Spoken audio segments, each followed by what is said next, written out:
when you get your mail. Hit audio.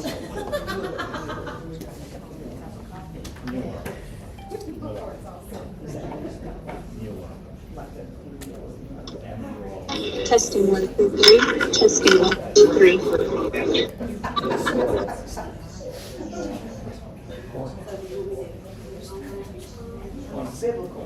Yes, there you go. Lovely to meet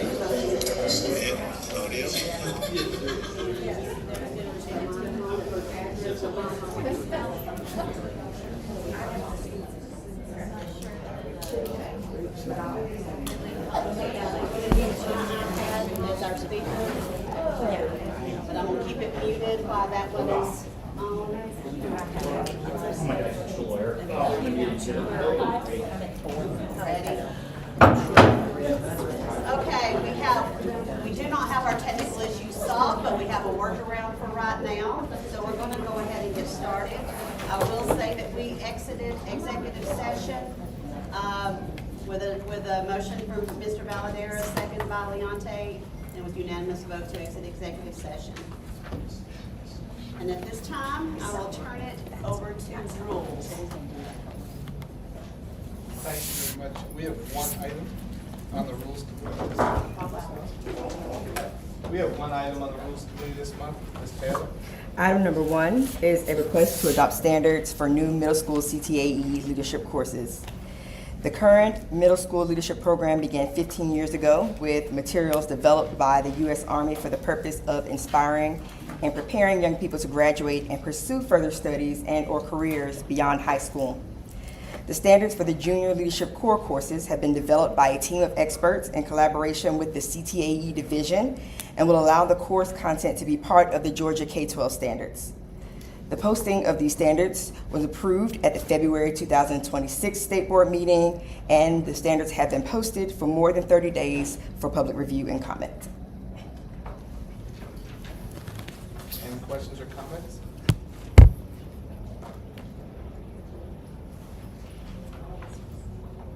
Madam Chair, we ask that be added to the consent agenda.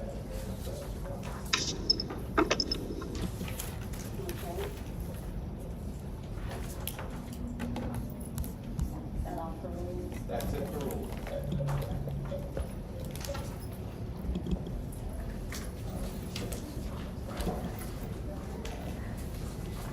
All right, we will move on to district flexibility and charter.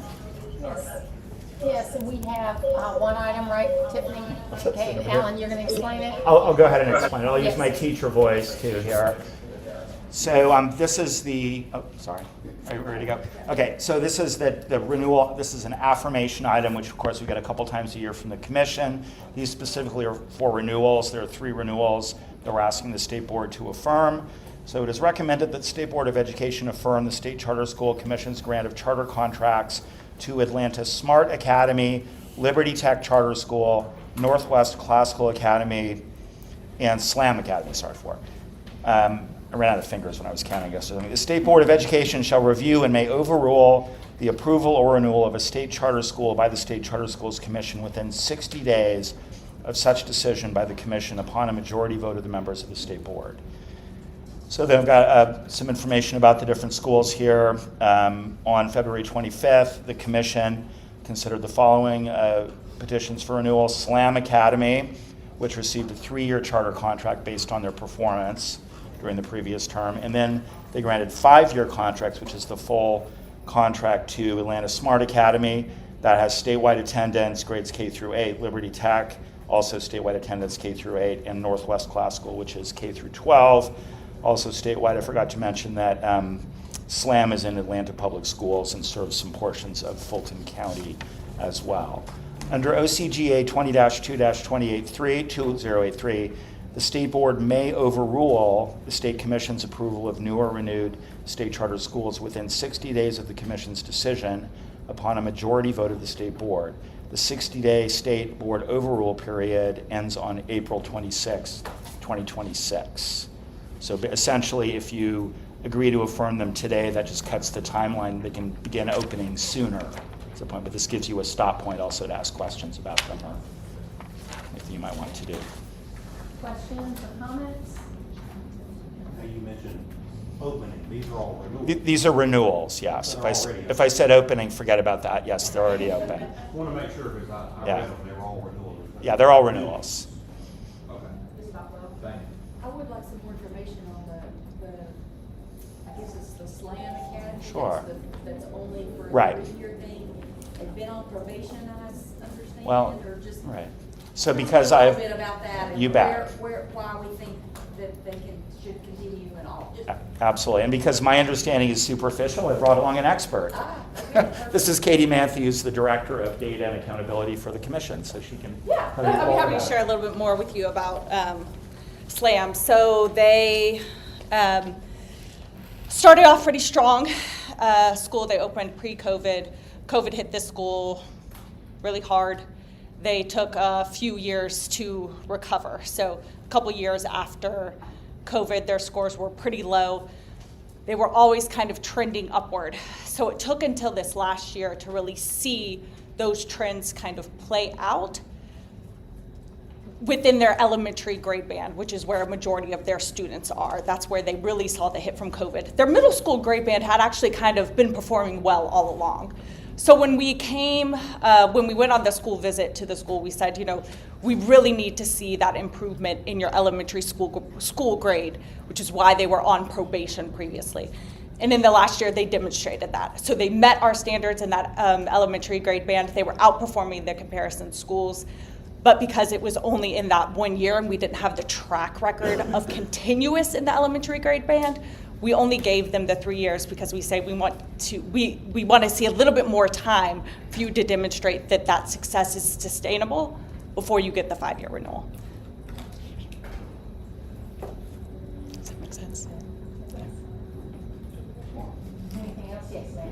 I'm curious the financial condition of these schools. Yeah. Were they all in strong condition? What kind of days cash on hand do they have? I don't have the specifics, but our criteria for days cash on hand is that they have, I believe it's 45 days cash on hand to be able to meet our standards. And in order to get renewed, you have to have for a majority of your charter term either been met or approaching financial standards, which is demonstrating financial viability for 50% of the term, and be in that financially viable, stable position in the most recent year of the charter term before you can get renewed. So they've all met that standard in order to earn a renewal recommendation. Could you send me the days cash on hand for these 4? Yeah, and in fact, we have, we can send it to you. We have the whole CPF report that has all the data behind all of the scores, so I could get that to you and highlight for you the days cash on hand measure that's in there. And since, I just want to make a quick segue since we have a data person here, just to say this: for the first year, in about 2 weeks, Katie and her team are going to post the performance data for all charter schools across the state, locally and state approved. That's never happened before. Generally, they've just been, not generally, but they've just been posting the state commission schools. But since you all adopted the local performance framework, for all schools, we're going to get to see them all and compare them all together. So I just wanted to stick that in there while I had an opportunity. Thank you. Yep. Any other questions or comments? So we will move this item to the consent agenda. Thank you. Thank you.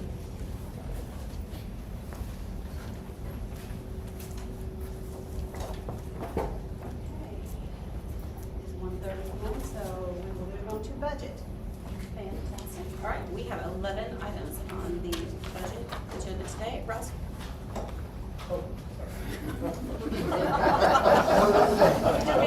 Don't leave, Russ. Don't run away. It's done.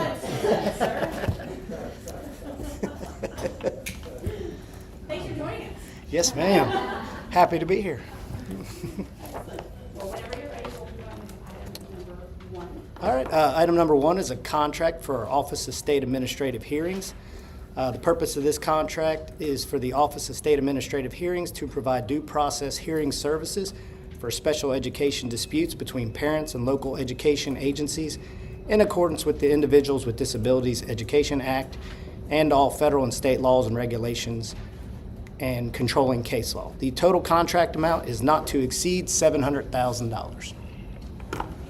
Any questions? Yes. Russ, this is a new contract. I'm curious previous contract amount was for? Same amount. Same, so it's not changing? Okay, thank you. Any other questions?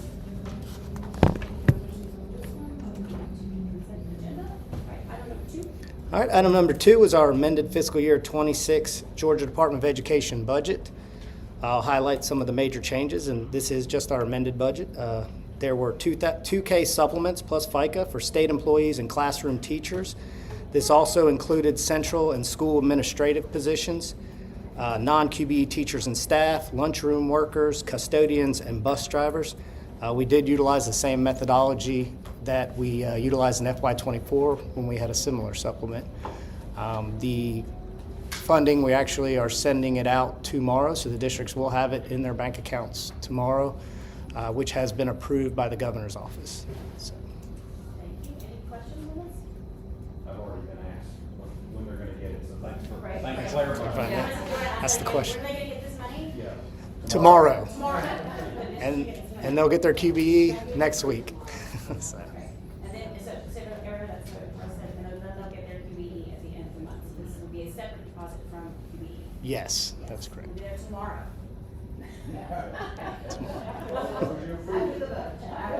Yes. Just don't look in your account until after the vote.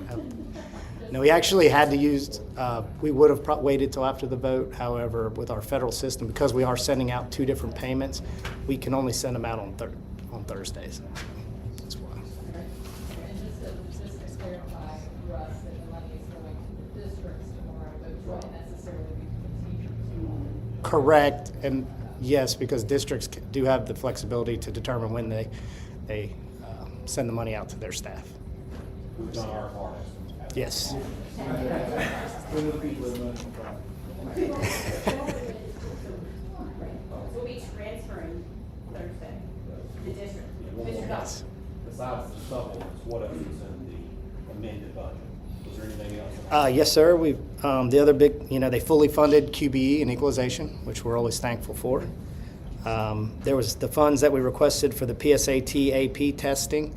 They made those whole, which is, kind of that way we provide one PSAT for all 10th graders, and then there is one AP exam for free and reduced lunch students, and one free STEM exam for all students who take it. They also fully funded the special needs scholarship. They brought that as a little over $16 million so that we can satisfy those obligations. And then there were $2.5 million in additional boost grants awarded. So those are the highlights.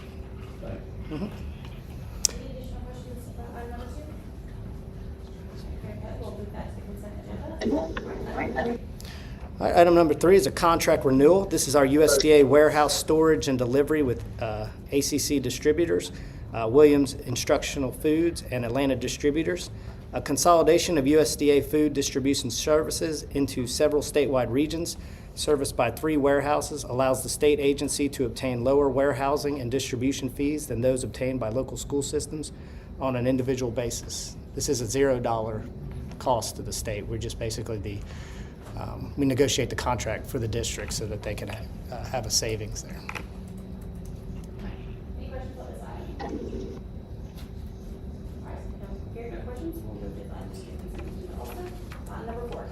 All right, item 4 is also contract renewal. This is a USDA warehousing delivery with Pioneer Regional Education Service Agency, Cooperative Purchasing Agency. The consolidation of USDA foods distribution services into several statewide regions serviced by 3 warehouses allows the state agency to obtain lower warehousing and distribution fees than those obtained by the local school systems. So this is the same thing but a different region that couldn't be serviced by them.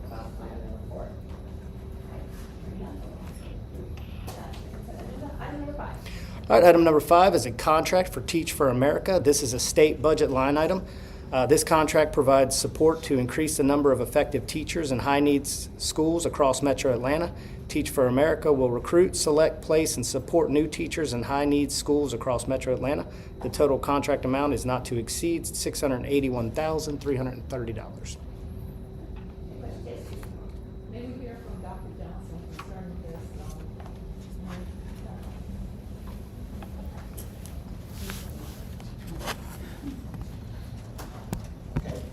Kelly, and I heard that. I'm just working, and y'all just forgive me. I am just working in here today on that phone. Okay, so Teach for America, and that's great because I do have a great report from them. So they actually increased their coverage to federally identified schools this year. So we were really happy about that because they didn't really make us like a priority before, but they did this year. They also increased their full workforce. So we're excited about that piece. And so they're here in the metro area, and he actually sent me the report, which I'm pulling up right now so that I can share that little segment with you guys.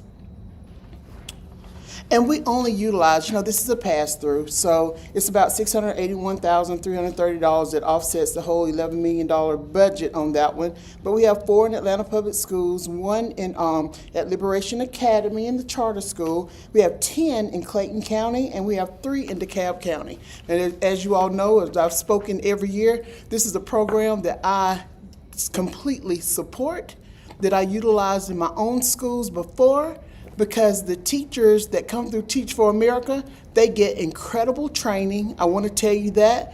They have somebody that is like a one-on-one with them the whole time, helping them to learn instructional practice and all of the components of great resources. Now they have a real strong literacy component that is provided in their program as well. So I'm always happy with the Teach for America force that comes into our metro Atlanta schools.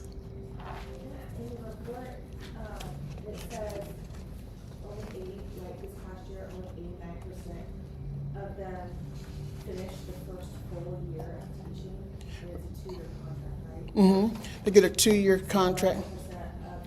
They probably moved on to other things. Okay, for the students, that's an issue for me to not have stability. So what happens when those teachers move on? The only thing that with those teachers per se. Yeah, it says 89% finished, so there's 11% that didn't finish their first year. Right, I see that. And I do know that does happen. I don't know what the percentage is for teacher retention of other first-year teachers across the state. I do know that they do everything that they can to hold on and to train them.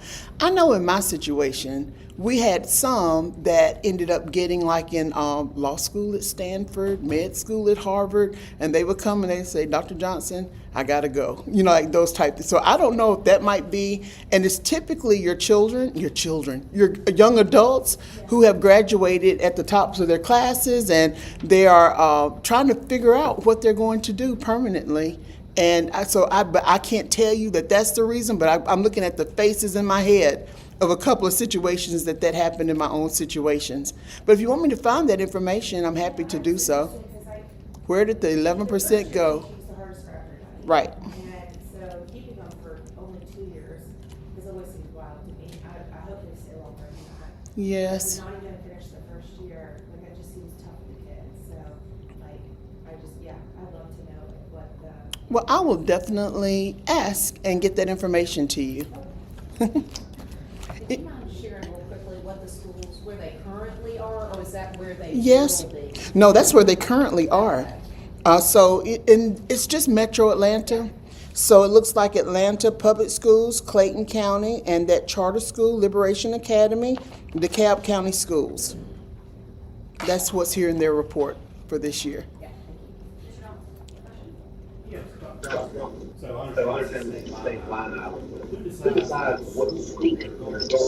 Teach for America, I think that they work with the Department of Human Resources on what are the vacancies that are available in those school districts, and then TFA, according to, I suppose, whatever the budget, within the budget, they determine who, within their certification areas and what they're working on, what schools they would best be fit.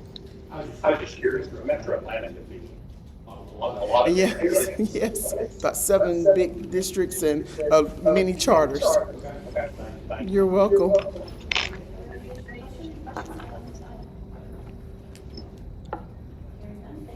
Okay, well, thank you for your questions, and I'll get that answer.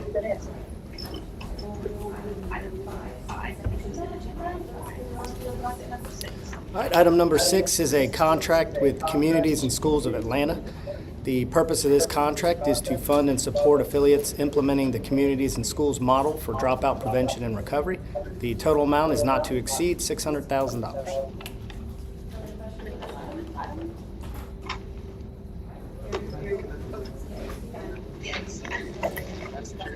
Yes.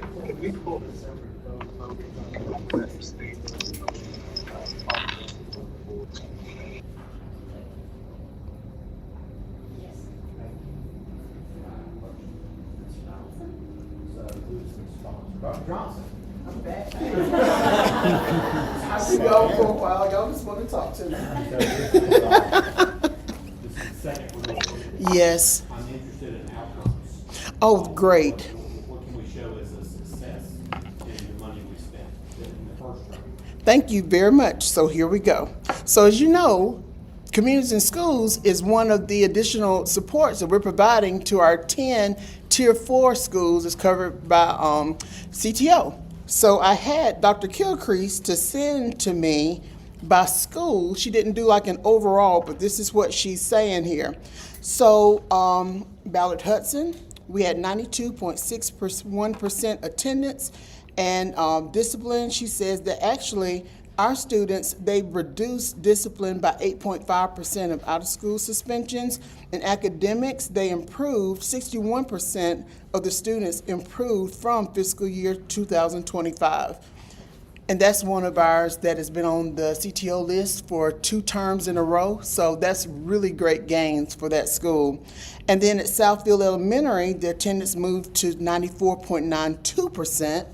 And 7 students, only 7%, she said, 7 students, only 1% of the total students had out-of-school suspensions at Southfield.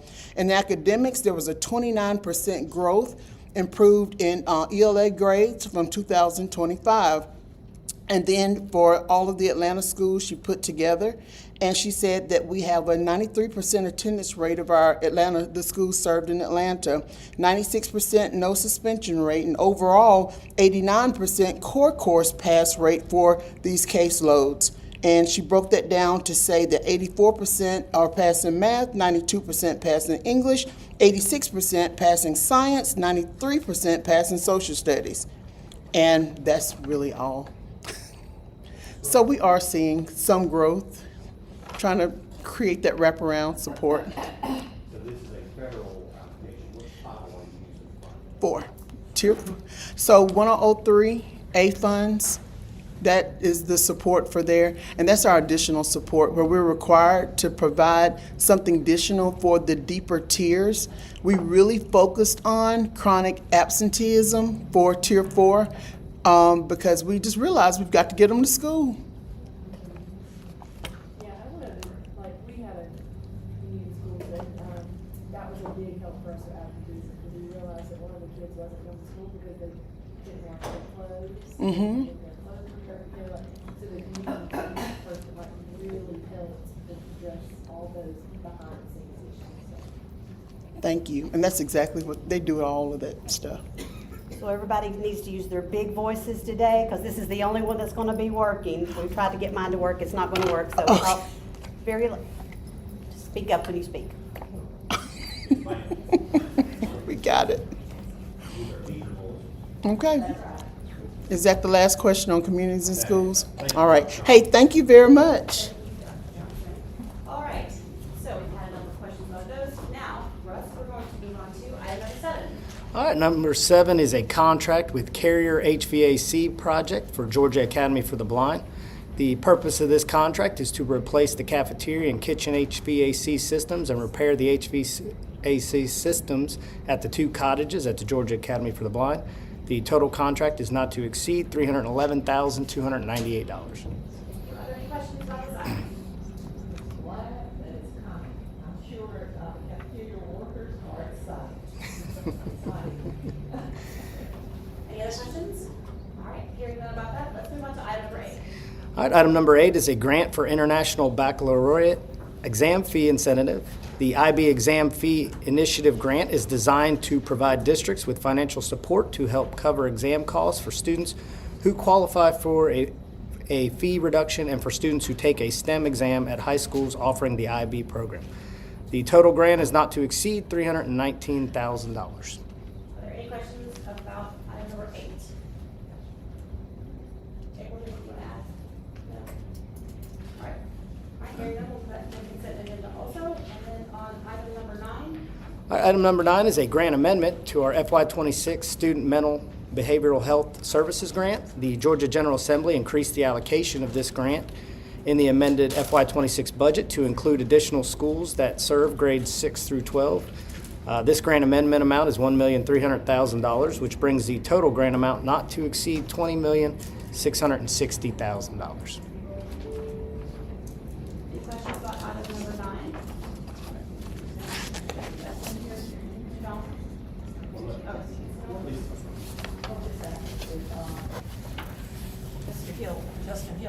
Justin Hill is here. If there's anything you can share, would like to share anything regarding this item? Not on this item. I'm giving an update on the office in general here in a few minutes, but not on that specific item. Okay.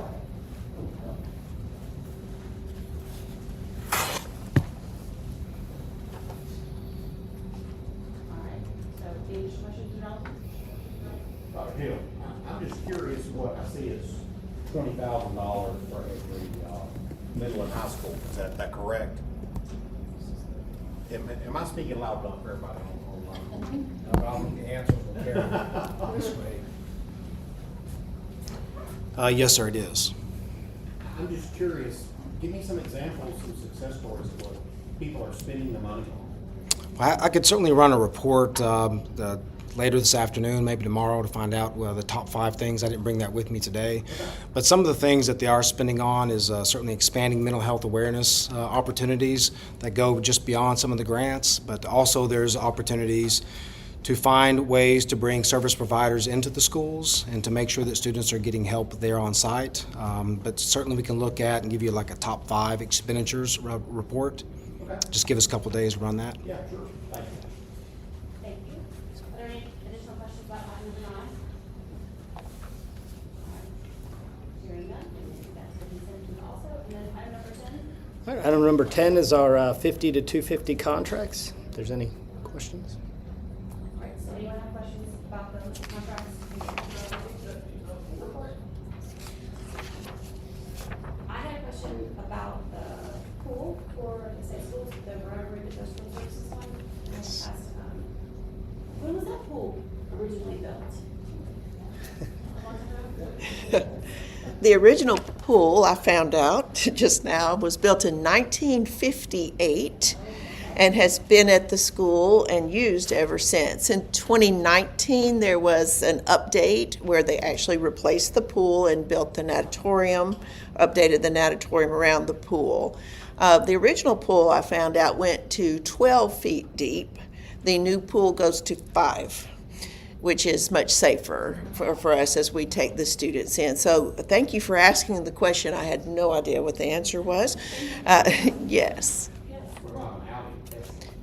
And Mr. Donaldson, may I tell you what the state schools are using their $20,000 for? Is that okay? Is that not out of order? So each of the schools is offering after school and weekend and summer mental health counseling through our current employees who are putting in additional hours. They chose this. So the school social worker, school psychologist, and the school counselor, each at the schools, were willing to do this and really are serving a lot of kids in time over their 40 hours, and so we're able to pay them for it. So we're really excited about it. So obviously at the deaf schools they can sign, and at the blind school they know the visual impaired, so they're able to work with the kids on that.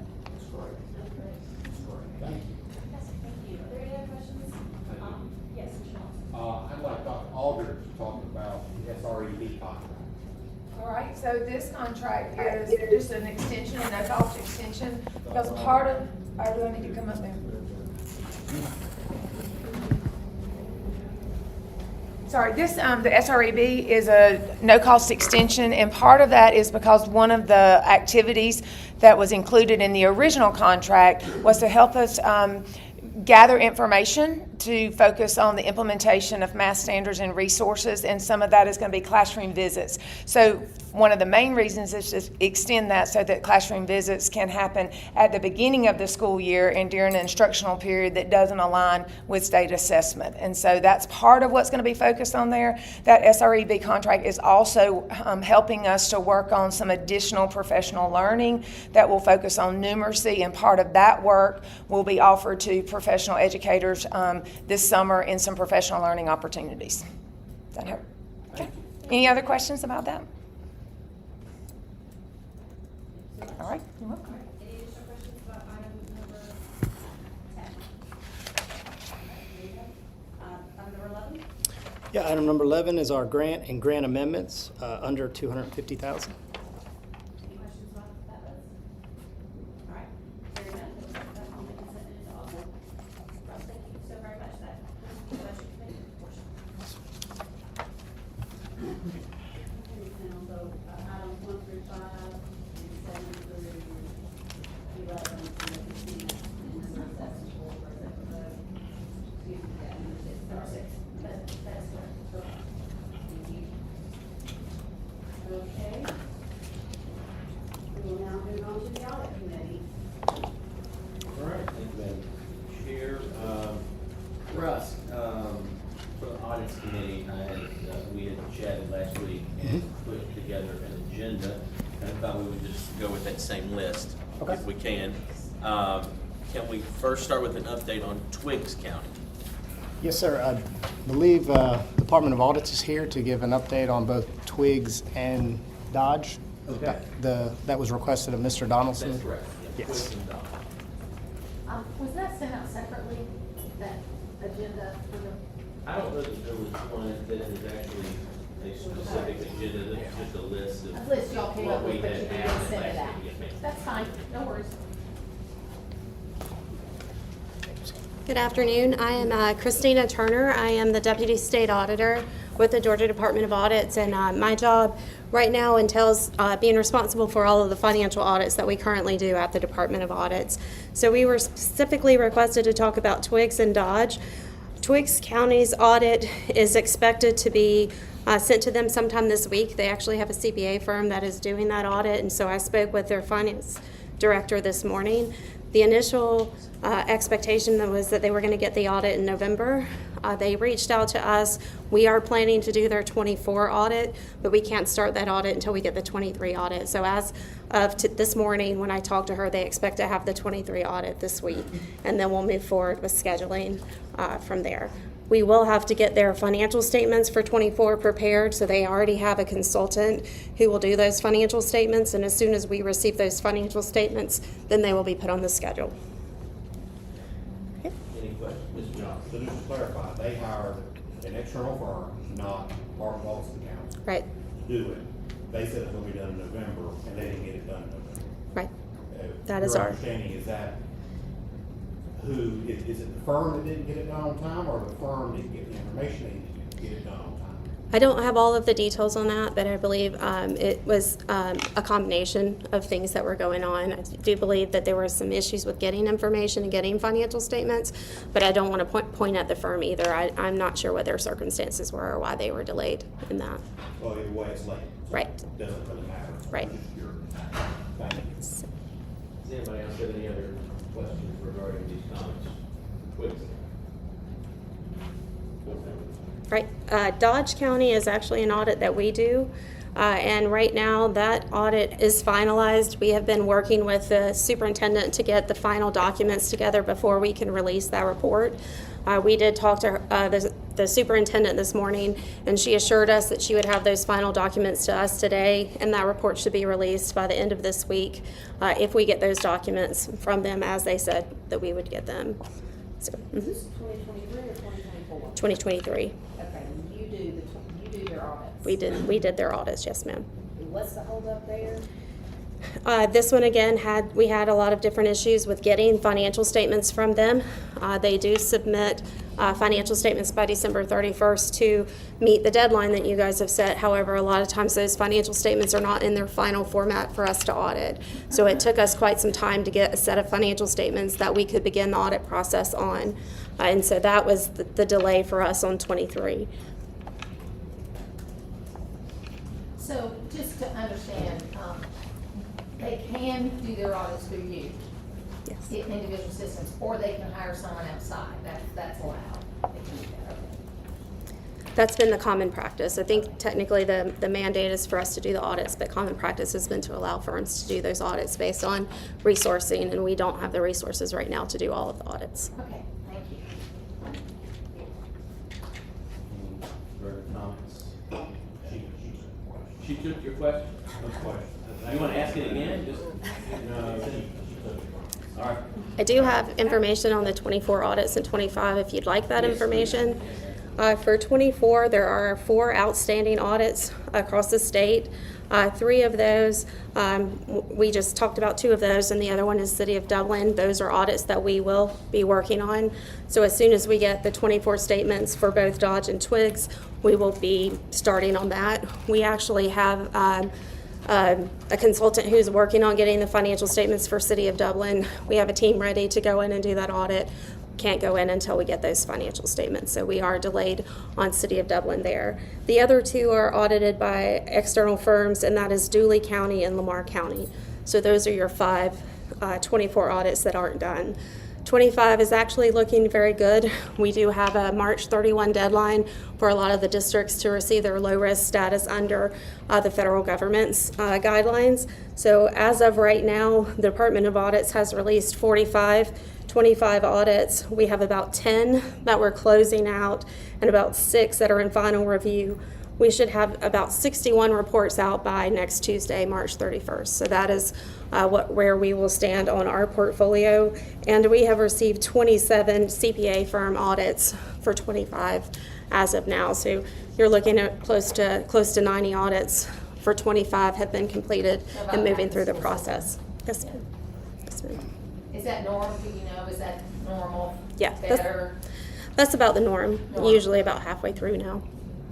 We will probably have some additional CPA firm audits coming in, so that number may go up a little bit, but it's usually right at the halfway mark. One more question on the holdup of the financial statement seems to be a common factor here. Can you, from your perspective, where is this holdup coming from? I've worked at the department for about 27 years, and financial statements have gotten a lot more complex over time. And so right now, many of your districts are using preparers to do their financial statements. We actually do prepare financial statements for some that might change going forward based on new legislation, but getting all of the information that's needed to complete those financial statements, it seems to be what the issue is. We have to have specific data in order for us to be able to complete the entire package. And that's some of the conversations we're having about readiness, making sure that all of those things are available. Because if we don't have that information, there's no way we can get the statements, but further do the audit. For us to have what we need to audit, they need to have that information to build the statements from. So it's really an information, but it's also complexity. I will say that for the districts. There is a lot more complexity in the statements than there were 25 years ago. Okay, thank you, I appreciate that. Sure. So just a high level. Okay. 2022, how many are still left undone? I think 22 were good. All right, so 23 is Twigs and Dodge. Yes, 2. So they're going into. Right. All right. 4 is fine. Hang on, I'm rounding back. Yeah. 2024 is obviously Twigs and Dodge. Right. And Dodge. Dublin. Julie. Dooley. And what was the fifth one? Lamar. Lamar. Okay. I have talked with Dooley and Lamar, and Dooley says their audit is underway and they should be finishing up that shortly. And Lamar says 6 to 8 weeks for their 24 audit. So we are in contact with those districts. Okay. Thank you. Okay. Any other questions? Thank you. Thank you. Russ, we had asked for maybe a quick update on Talbot County. Yeah, I don't really have much to say on Talbot. I think last month we did our quarterly update from Malden and Jenkins, which is the financial firm that's implementing their process improvements. They believe part of the contract is quarterly updates, so we should have another update either next month or in May for the board. Anybody have any questions about it? All right, the last one, of course, that would say. We also have the Department of Audit's here for the state audit. Okay, okay. If you guys want, I didn't want to hold them up, if that's okay. Sure. Okay. This is our audit at the Department of Education side. How are you, sir? Okay. All right. Good afternoon, everyone. Okay, it's a pleasure to be here today. My name is Billy Seals, and I'm with the Georgia Department of Audits. Basically, this year we're here to talk about basically the results of the state fiscal year 25 Department of Education audit results. But before I get to that point, I want to just basically talk to you all about basically what flows into this actual audit. Like, how do we get to this point? Each year, basically my department, we're responsible for issuing multiple audit reports over the period of the year for your different local school education audits, just like we just spoke about earlier, also as well as statewide audits. But the two major state reports that we do is, of course, your statewide single audit. That basically covers all your major federal programs for the state of Georgia. And we also do basically what we call the ACFR. That's the annual consolidated financial report for the state of Georgia. Basically, the way the Georgia Department of Education fitted into that plan this year was from the actual financial reports, what was the ACFR. Basically, we looked at a couple of your basically financial components that flowed into there. We looked at your cash, which basically was your bank reconciliation process. We also looked at basically your intergovernmental revenue federal. That's basically the federal money that you get from the federal government to fund your federal programs. We also looked at your expenses. When we looked at expenses, we only looked at certain expenses that flow up into the ACFR level into a specific account, what we call services and supplies. That encompasses most of your expenditure accounts, but it doesn't include all of them. And we also looked at another specific account, basically that's more unique for just the Georgia Department of Education, which is basically your LEA payables, which is the amount of money that you all set aside each year that pays out to your LEAs for those first 3 months. Basically, when we looked at those items this year, for those particular items, there were no issues noted during the audit results. Basically, when we talk about the next basic main report that we have is the statewide, basically single audit report. That's your federal programs. For this year, basically, we did 5 major federal programs for the Georgia Department of Education. Those 5 programs included your child nutrition cluster, your special education cluster, your student support, academic enrichment program, your 21st century learning program, and also there was one more. Comprehensive literacy development. Comprehensive literacy development. Had quite a few there, so one of them escaped my memory. Basically, we looked at those programs, and we didn't have any major issues, but we did have one. And I'm going to turn it over now to Celeste, who's going to cover the results of that. Thank you. I'm Celeste Myers. I had the pleasure of being the team lead on the audit engagement. The one federal finding that we did have was with the child nutrition cluster. This was a material weakness, material non-compliance finding, so you will see that in the single audit report. With this finding, this involved the Federal Funding and Accountability Transparency Act, or what we call FFATA reporting. So basically what FFATA requires is that for grant recipients that make first-tier subawards of about $30,000 or higher, they're required to report this subaward information on sam.gov, which is an award management website. That information from that website is then made available to the general public on the usaspending.gov website. So what we found in our engagement is that for this program, the Child Nutrition Cluster, for the fiscal year 25 grants, this subaward reporting was not completed. It was not done, which resulted in the material non-compliance. To give a little bit more information there, We also noted from conversations with GDOE personnel is that there was a change at the federal level for fiscal year 25 with the reporting websites. So during 25, the reporting website was transitioned to sam.gov. With this transition, it required the use of an interface software to report high volumes of data for this subaward information, which is the case for the Child Nutrition Cluster Program. It requires reporting of high volume of activity there. At the time of our engagement, GDOE had difficulties with implementing that interface software needed to report all of that information. From my understanding, it would be very difficult to report, each individual subaward and all of the information required there. So that was the finding there. And there was one other item to note. We did have an audit difference. With our statewide reporting, we usually report significant audit differences or changes or misstatements. In this case, this was not significant, which is just an FYI for us today. So there's also the schedule of expenditures of federal awards, or what we call the CFA, which reports expenditures of those federal awards. With the CFA, there's also a sub-level, if you will, to report how much of these expenditures were passed through to sub-recipients or made sub-awards there. For one particular program, out of the 70 plus that's reported, so that's good job there. But out of the 70 plus reported, there was one grant that they reported the state level expenditures correctly, but there was also an amount reported as pass-through, which was incorrect. This particular grant didn't have any pass-through award. So we did make that change just to remove that amount there.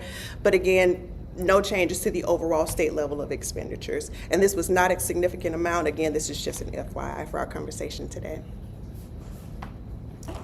So overall, it was a really clean audit. While we're here, I would like to commend Russ and his group, Pamela Hastings, the Director of Accounting. It was a pleasure working with all of the GDOE personnel that we were able to work with, so thank you. So I just want to say, I don't think either one of you had notes. You are pretty amazing. Thank you. Thank you. Did you find any material differences, any internal control problems? Did you find anything that's worth noting to the stakeholder? No, we basically as part of our audit procedures, of course, we don't issue an opinion on your internal controls, but we do report any issues that we find with your internal controls as part of our audit process. As part of our audit process, we didn't know any issues this year with internal controls. Like I say, other than that, basically what happened with the FAFAVA, there were no issues with internal controls or weaknesses there. Okay? Any other questions related to this audit? Thank you for that, appreciate it. Thank you. Okay. Thank y'all. All right. All right. Yes. Question? So I cross-referenced the districts who are still delinquent in 23 and 24 audits, and they're already on the SB 68 list. And Twig, Dodge, and Dublin City are moderate risk, and Dooley and Lamar are high risk. So I'd like to see the corrective action plans from their last audit for those 5. For the 5?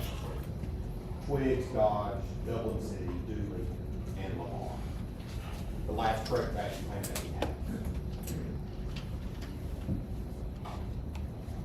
A little out of order, I'm sorry. No, it's not. The cross-reference, yes.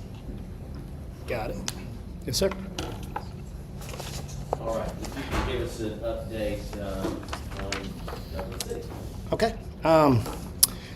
So to provide context, yesterday Superintendent Woods sent a letter to Dublin City Schools informing them that the Georgia Department of Education would be pulling the full-time staff embedded in the district, the special advisor and financial review consultant from the district, effective April 3rd.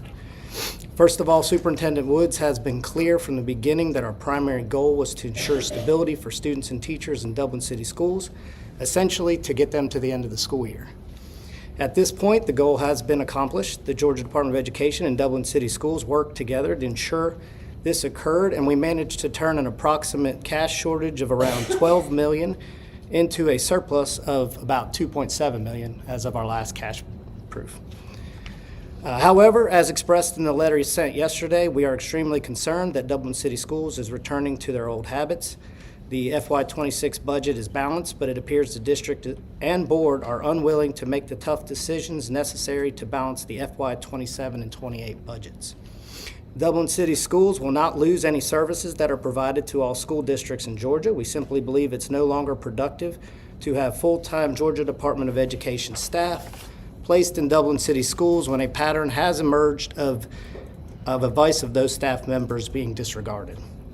The Georgia Department of Education worked directly with the interim superintendent to develop an FY27 budget that included a salary schedule in line with the neighboring districts of Lawrence County, a reduction of supplements countywide, and no furlough days for teachers.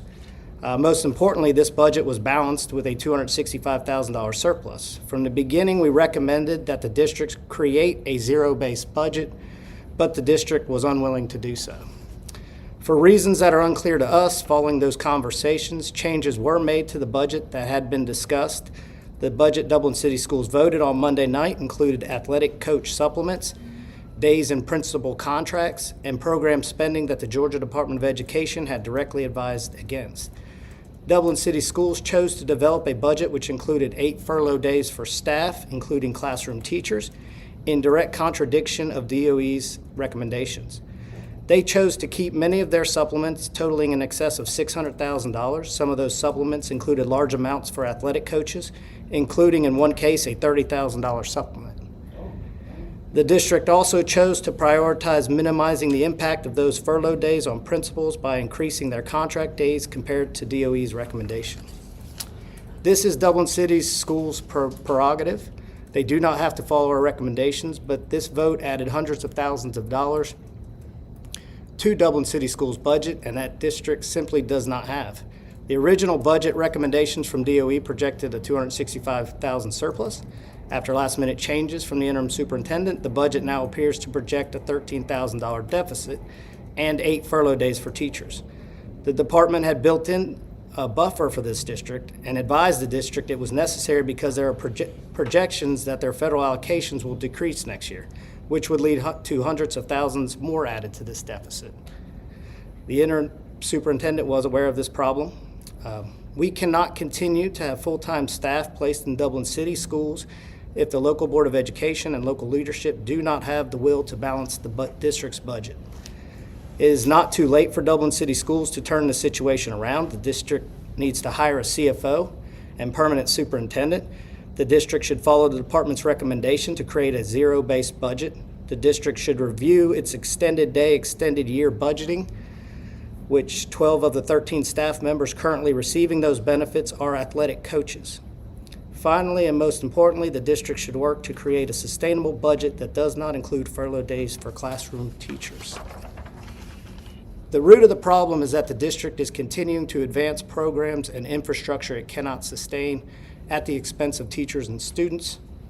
As we stated in our letter, if we see evidence of the local Board of Education's willingness to make the decisions necessary to balance the budget, Superintendent Woods is amenable to restoring the presence of full-time staff support.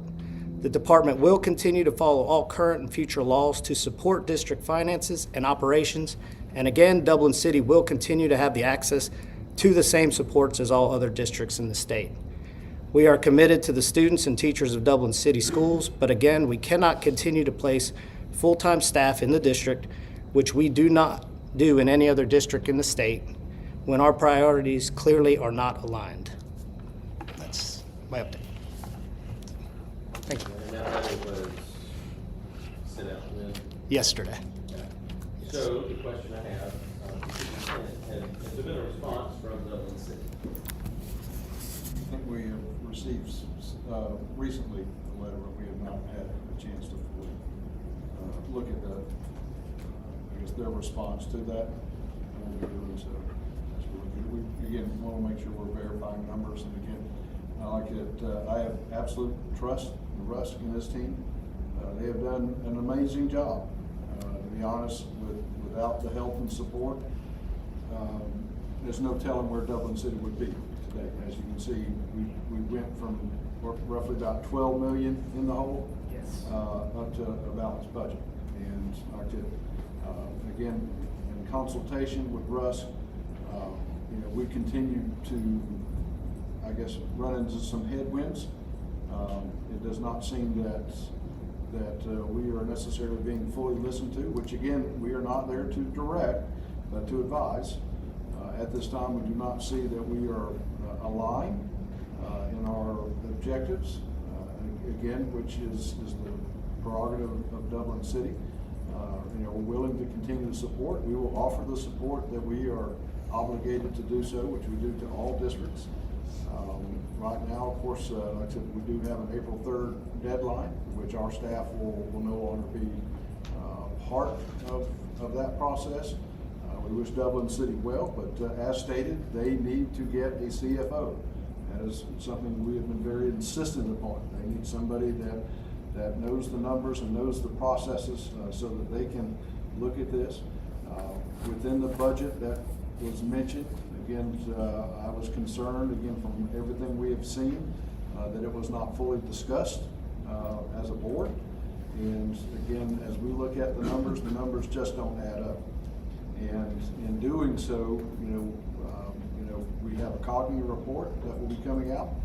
We have 2 pieces of active legislation that could definitely change not only our relationship with any district that is suffering, I guess, from financial difficulties, but especially with Dublin City. We look forward to ongoing conversations, but at this time, our staff, again, I have 2 deputies, not managers, not specialists, but I have 2 of my deputies who have been down there basically full time in doing this work. We have invested like nowhere else, to my knowledge, in this department's history in supporting them. We have accomplished the mission of making sure that they could get through the school year. And so again, this is something, again, to Rusk and to Stephanie, I commend them and again with that. They have hired 2 of our consultants, I believe, correct? Russ, or? Yes, the 2 consultants that we had brought on. Yeah, that we brought on and we paid for.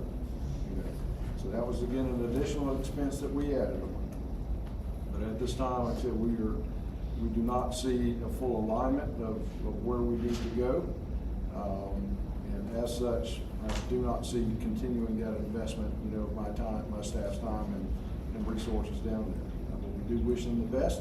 We will continue to serve as we serve with all other districts as well.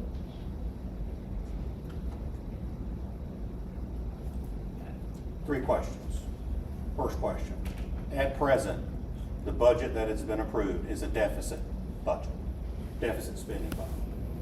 Correct? Yes. It's not balanced. It appears so they're using a projection software, so it's kind of changing daily. It's really hard to kind of nail down where changes are made. And there's, as I said, our staff and now the 2 consultants are working in there. But on our latest projection, which also takes some estimates, like we said, with the federal funds, which may not be there. There may be some reductions in some of those federal funds that come up, and then there could be reductions in the current budget, which hasn't passed yet, that could affect that bottom line. But right now, it appears there is a $13,000 deficit. Second question. So in that budget, teachers are being furloughed 8 days. And staff. And someone's getting a $30,000 supplement. Yes, sir. Okay. Last question. Do we know how that vote went of the local board? I do not know. I believe it was unanimous with 1 abstaining. So unanimous with 1 abstention. Okay. From my understanding. All right. Thank you. Can you just clarify, because I seem to remember from last month that they still, even for next year's budget, that it's probable that they'll have to draw down their QBE early? Did I hear that right, and is that still the case? Yes, ma'am. So when we're talking about the balanced budget and the deficit of $13,000, there's 2 different issues there. That's the budget for the spend for the entire year. They also have concerns with their cash flow, which we've noted throughout, especially with regards to the repayment of their state health benefit plan. They're paying an extra $279,000 over 24 months to repay those for the health insurance. With that said, there is legislation on advances. With us pulling out, I don't know whether or not the superintendent will be supporting any advances in the future. And without that support, I don't know that the governor's office will approve it, but they will run out of funds in the September-October timeframe, because basically their expenses out, they go over their QBE allotments, and they don't collect their property tax revenues. This year was a little difficult for them because they didn't get it till February, but their hope would be that they get it in December, but they still are going to be short for 3 months, and unless they figure out a cash flow. And that's even with a balance, even if their budget had been balanced, they still would have that cash flow issue. Yes, ma'am. Okay. Superintendent, what is the you had mentioned a Committe report. When is that? When are we expecting that? We anticipate, at least within, I would say, safe to say within the month, but we do expect it perhaps within the next couple of weeks. Can you, and I think most of the board members, probably all the board members know, but just for everyone's refreshment, what that, when Committe comes in as system, what are they doing? What is the finding that they're presenting? And then what are some corrective actions? I know that could run the gamut depending on what they find, but what does Committe do when they have a report, when they go and evaluate? Well, of course, I think, and Russ, you might can, kind of support that. But again, really what they look at is the accreditation of any school district. And of course, they look at the findings of, actions of the board, where things, handled or have things, been mismanaged in a sense as far as actions, whether that's in board meetings and things of that nature. So again, to make sure that it's a sound and functional board. Of course, if there is something about accreditation, eventually that finding can come up here to the board, depending what their recommendation will be. It could be that they recommend that the board be dissolved. And of course, that would be a vote that would take place up here. And again, that recommendation would then be forwarded over to the governor. And at that point, he could, remove the board. And again, you could start the process of appointing new members to that board. And that has happened, not under the current administration, but previous governor. Yes. It's happened on more than one occasion. Yes, it has. And it is done in dire circumstances. Yes, I mean, if you get to that point, then there have been some serious missteps. And no one's saying that's what is going to happen at all. No. But that's sort of the worst case. It is the extreme scenario for any system. And there could be some corrective action, Russ, or at least recommendations on some things that I can fill in some holes. Yeah, and I think, the accreditation, when we had discussions with them, I don't believe there's a specific finance standard, for lack of a better term maybe, but that the finance piece kind of touches all of the standards, is the way it was interpreted.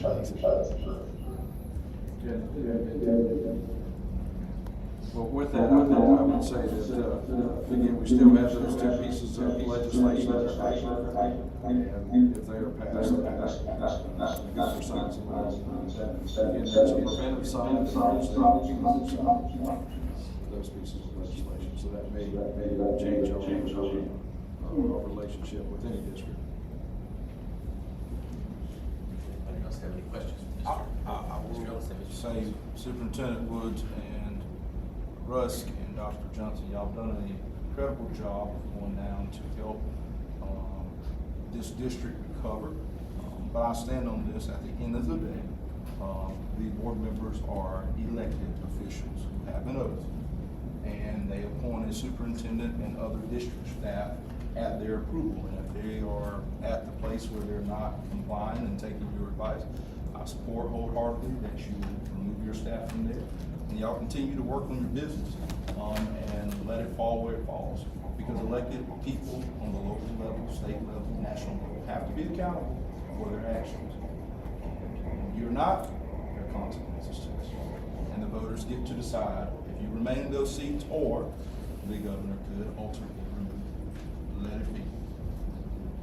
And again, we wish Dublin City the best, because we're talking about kids, we're talking about teachers. Ms. Lisa and then Mr. Johnson. What the students gotta do, if the parents make a decision to pull their children out of that particular district, into the local county district, have they been made aware of a possibility or even placement for any of the students that may leave that district to come into the county district? I would have to check. We have not sent anything directly to parents per se. Again, currently right now, our goal was just to make sure that Dublin City was able to serve its students, because it would have been highly disruptive during the course of the year. And what we have is that we did not have the pieces of legislation that are potentially going through that would perhaps have made things a little bit more easier for us to manage, at this time. But, definitely with parents, I would encourage that parents, again, for all districts, but especially within this district, to check and see what your options are. We cannot, again, project, other than we know that right now it does not look like Dublin City. I mean, they will have to have some type of advancement or find a way to cover money for about a 2 or 3 month period. I just want to echo the comments made in support of Superintendent Woods. I appreciate what's been done and what staff has done on top of their other job. They didn't get to quit their job they're doing now just to help assist them. So thank you for what you're doing, and thank you for what you've done, and I support it, just like Nick said. This is a technical question. If the governor does recall a local board, in that interim, does the state board act as the legislative body for that system, or what happens? Are they just in limbo, or what exactly happens? Again, with that, I'm not necessarily familiar with that, because it could be, again, once the board is dissolved, then he could have immediate appointments, and they would again be sworn in and take their roles at that point. Okay. I would like for us to get just an update on how that works. Maybe from the AG's office. Give us the code section and what covers it, so we can all be well versed, because I've not dealt with this. I think Lisa has, but Lisa's our dean, so I know the rest of us have not done it. So I'd like to be well versed in what the law says. We can check maybe with Stacy as well. Okay. Thank you. Any more questions, comments, thoughts? I have a quick question, if that's okay. Is this, Matt, is this in your? It is. Okay. Yes. Is the community, Dublin City, are the constituents well aware of what's happening here? Oh, yeah. Okay, well, we're in the weeds, for sure, and so we get this high-level report on what's going on. I just wasn't sure what you were hearing. Okay. Okay. This is, in my 6 years on the state board, this is the most constituent concerns I've ever gotten. Gotcha. Tenfold. Yeah. And we have sent multiple letters, giving updates, and we have definitely encouraged open transparency during this process from Dublin City. Again, there have been gains that have been made, again, because ultimately the decisions to address the finances had to be Dublin City's. Again, our recommendations, again, what we were able to do, we had to do a lot of work, again, behind the scenes to get them to this standpoint. Russ, I don't know if there some things you could maybe just highlight as far as what the staff did. I know, we had to go in with I think payroll, even going back with teacher retirement. I think being able to find out how many years people would actually work. Health insurance. Yeah. We've addressed, we assisted with the state health benefit plan, which was what notified us to this issue, helped them with getting their audits in place. We've sent, Keith sent some of his team down to assist with CPI and FTE reporting. That was a tremendous undertaking there. We've sent out our some of our people transportation to do reviews of their bus routes. We sent, like I said, finance staff, not just us, is our financial review director. She's been out there to assist. We've worked with training, and some of the staff that, they have one staff member in the accounting side, I think, and one part-time payroll.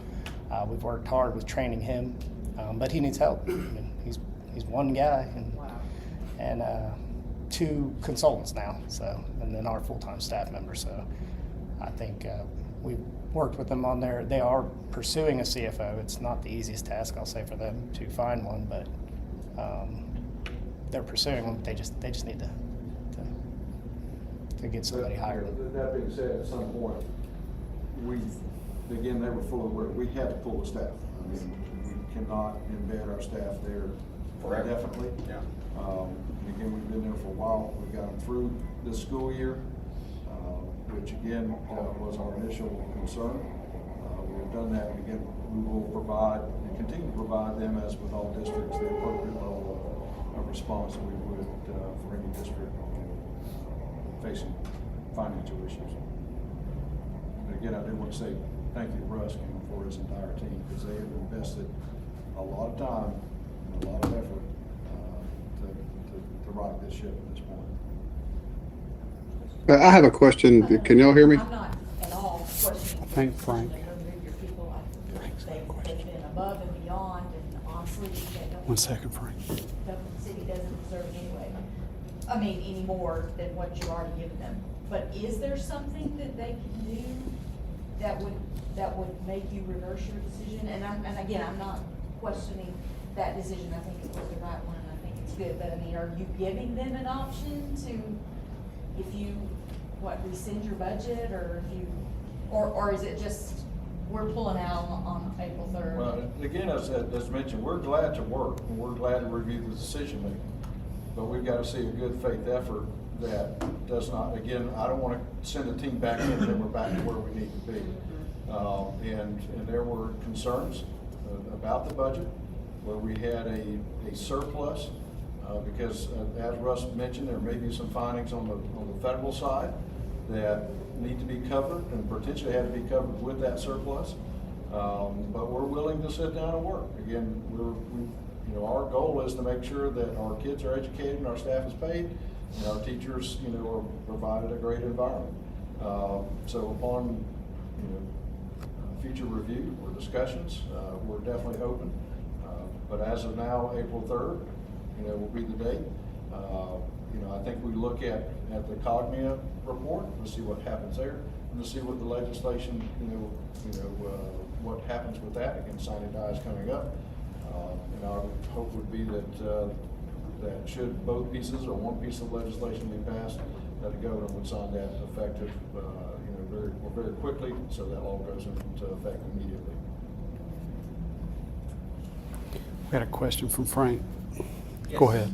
Frank. Yeah, I don't know if y'all can hear me or not, but my question is, aside from the political aspect of how this is running through the community, are we aware of any measurable disruption in classroom time and instruction throughout all of this? Can you repeat that? Did everybody hear what he asked? Yeah, about the instruction All right. time. Yeah. His question basically, it sounds like, Frank, is that while we were doing all this, was any instructional time affected? It's my understanding, Dr. Johnson's not here, but no, I believe we worked very hard to keep the teachers and the students in class. I mean, are we currently operated under any furlough days for staff? Yes, there are furlough days in the current budget as well. And I think that's some of the questions, I think part of your question too, is that a zero-based budget, which we've recommended from the beginning, which is an analysis of all programs that they have in effect, has not taken place. They are set on doing certain things which they do not have revenues to sustain, and instead of doing those things, I mean, when 26, it was in the middle of the year, we understood, and the superintendent, I think in his letter stated, we understand that you are furloughing teachers. However, he wasn't happy about it. So our hope was that in the 27 budget, they can make those substantial, because they have a new time frame, and they can plan. They can make those cuts and examine those programs and see what could be done in lieu of furloughing teachers. And so that was our recommendation. Still equate to days missed, correct? Yes. So to that point, was there any disruption to academics? Anytime you furlough teachers, anytime, whether it's on days in which perhaps it could have been professional learning or classroom time, yes, there would be disruption to a job's academic opportunities.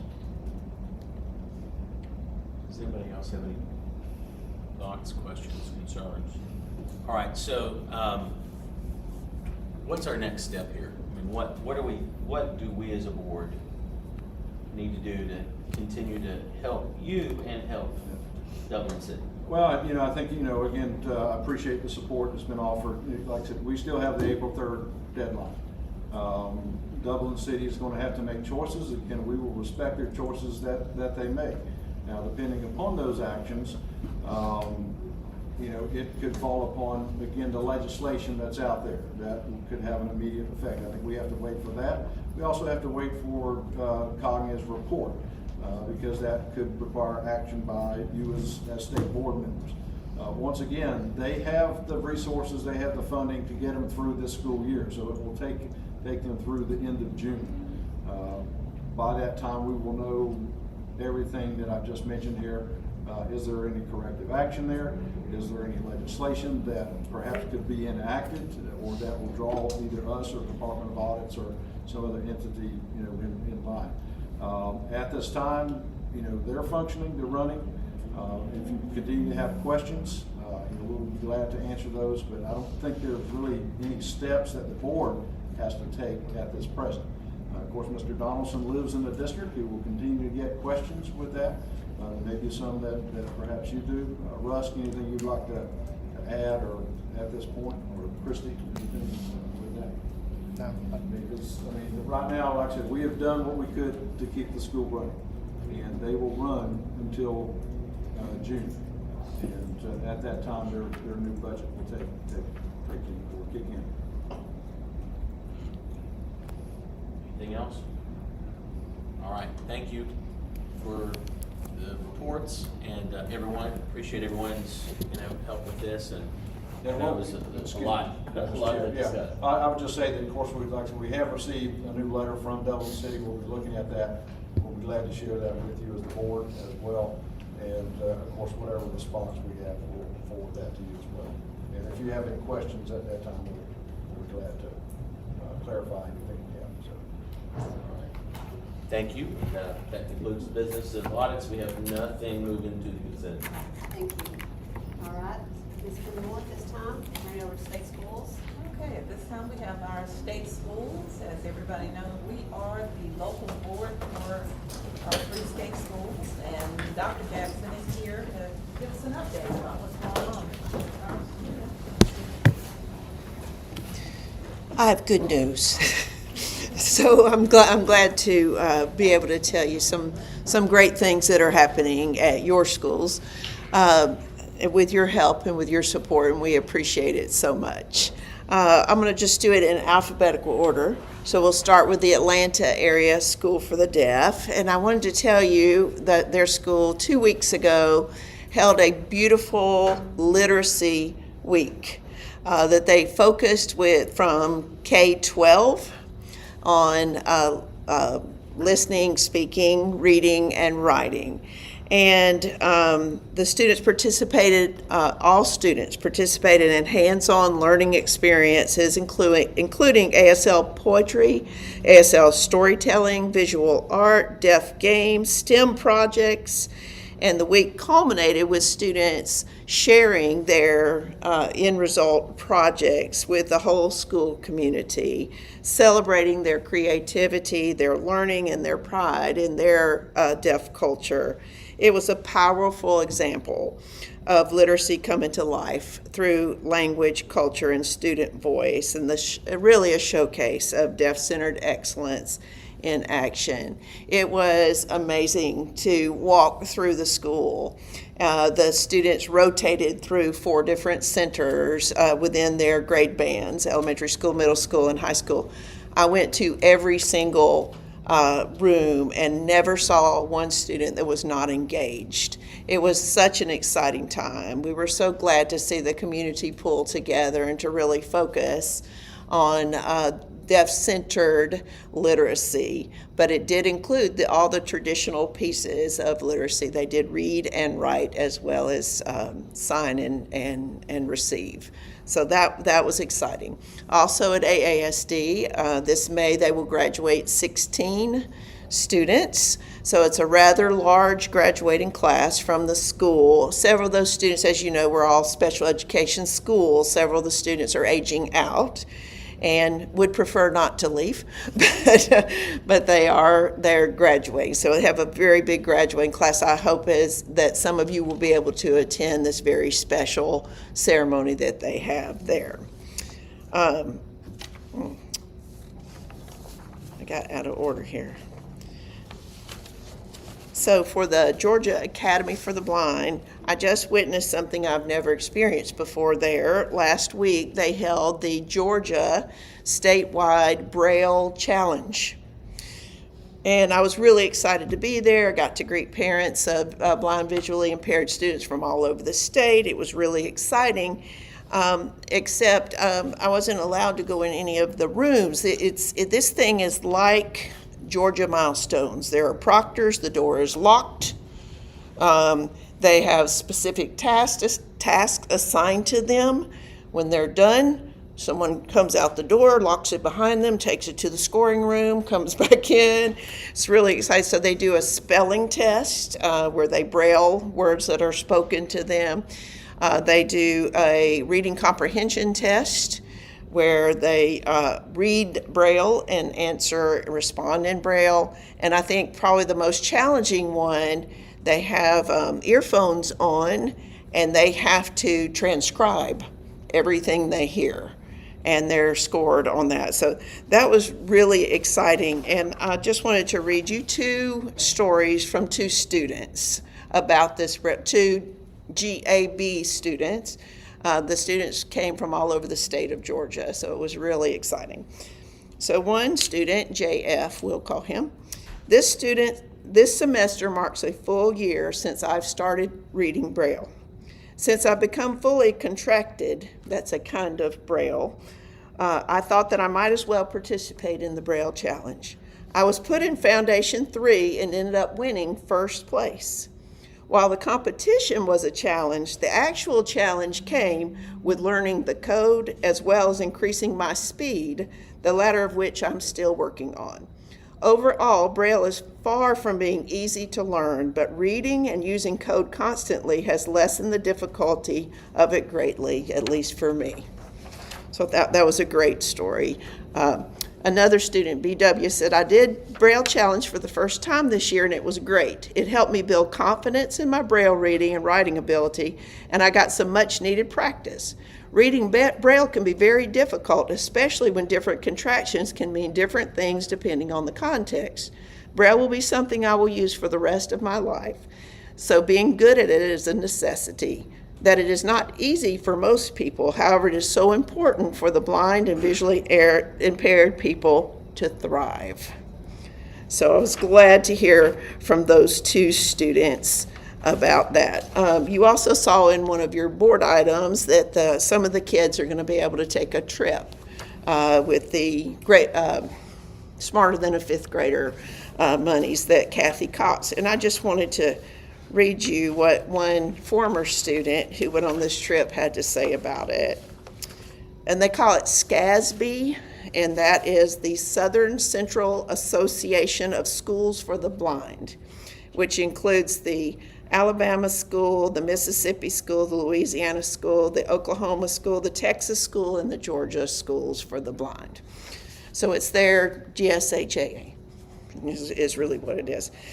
This student says, SCASB is one of the most gratifying experiences I got to live while going to GAB. You get to be in an event with over 100 other visually impaired students just like you, cheering each other on in an atmosphere that is incredible. SCASB became a community where my classmates and I got to make bonds with friends for years. Participating in SCASB allowed me to experience new things, meet people just like me, and gave me hope for a better future for people with disabilities. So that was exciting. Everything that you all support that gets students, they're 1% of the population. Blind students are 1% and deaf students are 1%. Yes, Ms. Kinmore. Could you go into detail, tell them about Smarter Than Fifth Grader funds and how they do that? So many years ago, Kathy Cox was state superintendent of schools, and she got invited to be on the Smarter Than a Fifth Grader program, and she won the grand prize. And of course, she was not going to keep it, so she designated that money to go to the 3 state schools. The money was safely put into your foundation for public education, which manages that for us and continues to grow that money. And you all kindly approve those requests that we make to use that money. Then as we look to GSD, the Georgia School for the Deaf there in Cave Spring, they've got several things going on that are of interest. Right now they have students from the University of Montevallo, which is in Alabama, that has a deaf ed program who are spending some time at the school. And we have gotten teachers from the Montevallo program before, so we're really excited for this opportunity for recruitment, we hope, as these students are at the school. We have the Georgia Statewide Deaf Hard of Hearing Consortium is going to meet on the campus of the Georgia School for the Deaf this spring. So we're excited for teachers from all across the state of Georgia to come to GSD. We also just had 4 students travel to the Florida School for the Deaf and Blind for an academic bowl challenge. And so they were really excited to do that. And one of the students reports that being at the Florida School for the Deaf and Blind was an amazing experience. I was able to meet many different people who were deaf like me and now have many new deaf friends. Of course, the Florida School for the Deaf and Blind in St. Augustine is beautiful. And I hope I have the opportunity to go back soon. I've learned so much from being able to go to this competition. So those are some good things. Oh, and I forgot to tell you, 8 graduates for the Georgia Academy for the Blind this year and 4 graduates from the Georgia School for the Deaf this year. And I hope that you'll be able to go to at least one of the graduations. Last year was my first time to attend all 3, and they are amazing. They're beautiful, and I would love to see you there. So that is my report. I welcome any questions.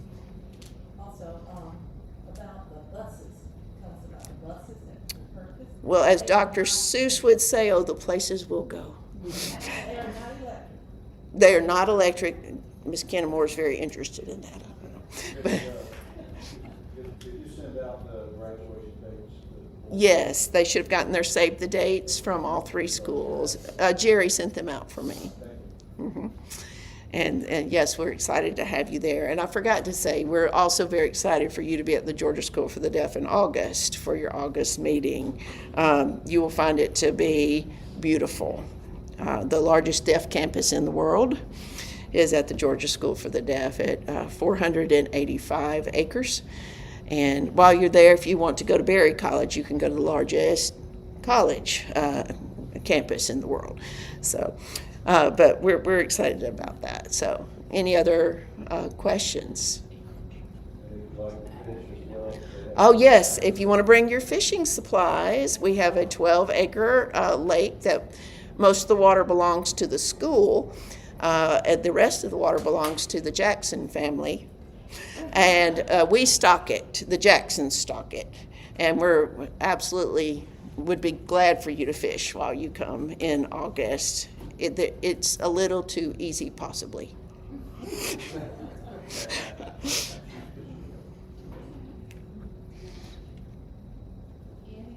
questions, comments? Everybody, please make sure you look at your save the date. You should have gotten it from Jerry, and if you need to resend this, let me know, let Jerry know, and make sure you get it on the calendar. It's always good for these graduations, for them to see us there present and supporting them as they go through this process and get ready to enter and stay through their lives. And the graduation for Planetary School for the Deaf is on Saturday, so for people who are working a job, that was easier to go to. Saturday morning. So that's the one I always try to go to, and I'll be there. And I will say for the residential schools, that's why ours is not on a Saturday, because they go home on Fridays. And so we have to hold ours during weekdays. That's a beautiful job. Absolutely.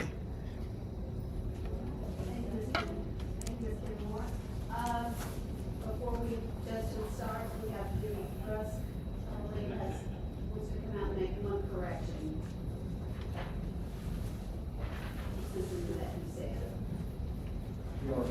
Justin will, Ms. Fenner, proceed with Justin. You may stop if he comes back in. Okay. Do you have my slides?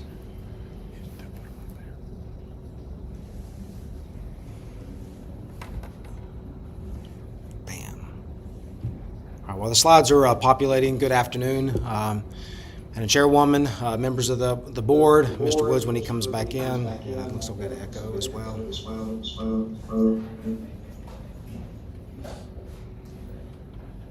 Testing. I think we're good. All right. Deputy Superintendent for the Office of Whole Child Supports, Justin Hill. And joining me today in the audience are members of my team, and I think some may also be online. And they are in the back at this crowded room here. We have Mark Muma, the Assistant Director for Safe and Healthy Schools. And some of the information I present today will have some of his information on there. And then Dr. Kylie Thompson. She is our communications specialist, and basically any resource and document, even from policy, that we produce out of our office, she puts a hand on that to make sure it's good, including even briefings that go to the House and the Senate. So I'm glad that she's here today. Dr. Tammy Clark.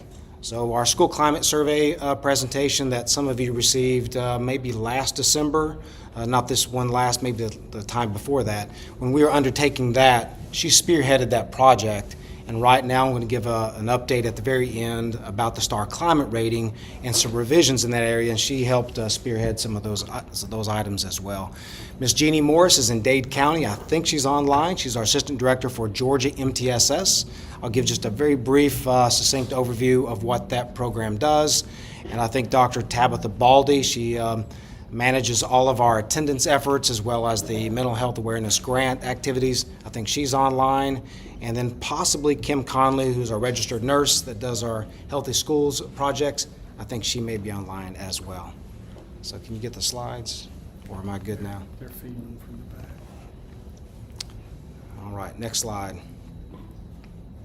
Do I need to feed the slides, or is she going to do that? All right. One of the graphic here that I wanted to display is a way to think about how our office operates. And one of the best ways to think about that is a visual of a bicycle. And the Georgia MTSS, or multi-tiered system of support, and that phrase, if you've not seen it before, it is in our Senate Bill 123.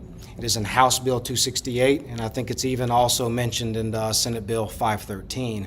So I'll briefly describe what that is, but think of it as that is our frame that unites all of our projects.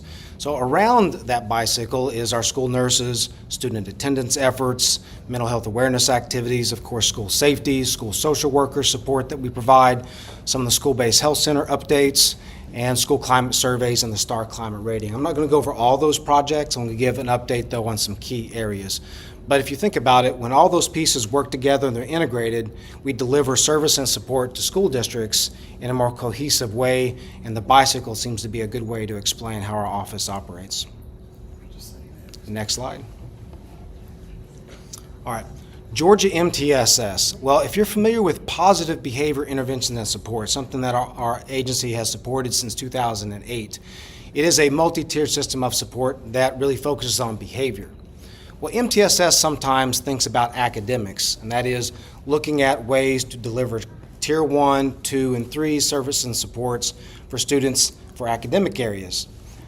But oftentimes in schools, you'll have teams of educators that will look at only academics. You'll have a team that might meet 2 weeks later and only look at behavior. You might have another team that just looks at attendance data. You might have a school safety team. You kind of get the picture. Sometimes if you do an audit, not a financial audit, but if you do an audit with a school principal in a high school, they'll say one of the biggest challenges in operating a school is the number of teams that are dedicated to so many problems. And we did an audit with one principal, and they had 30 teams dedicated to 30 different activities. Now, there's only so many staff members and administrators to spread across.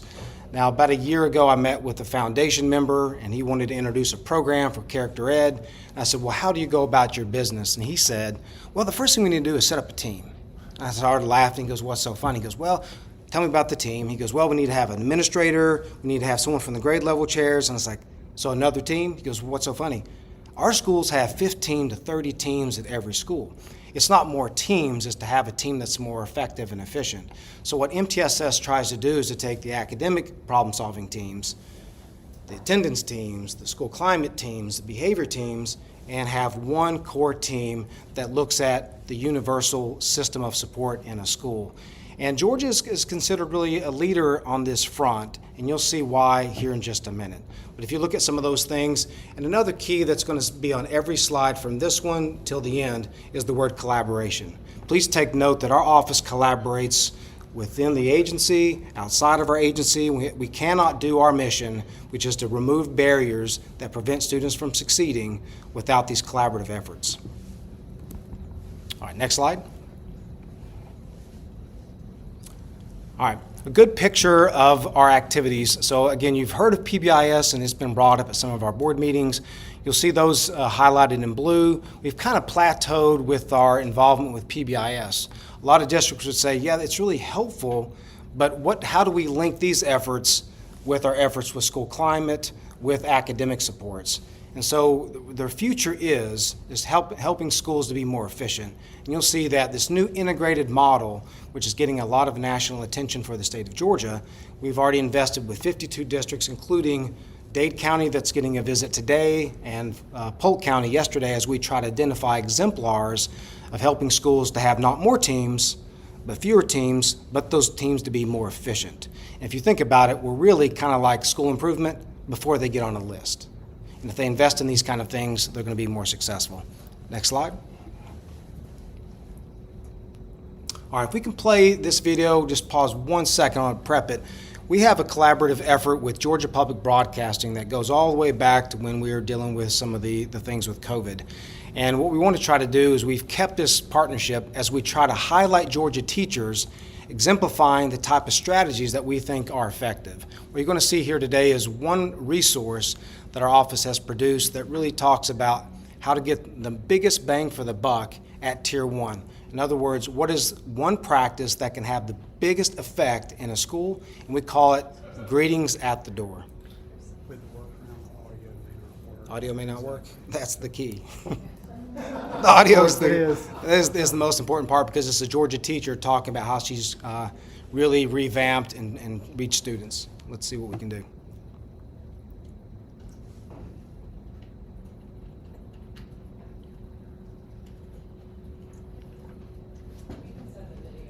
We can send it. There we go. And just scroll down and hit play. Ringgold, Georgia. Can we do the sound up here at all? I don't have audio yet, because it's playing. It's playing through the booth. All right. Our started greetings at the door. It was because I didn't pass this and I need to be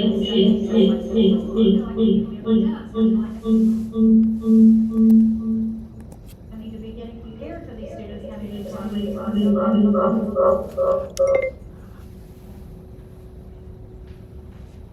I could send the video later on.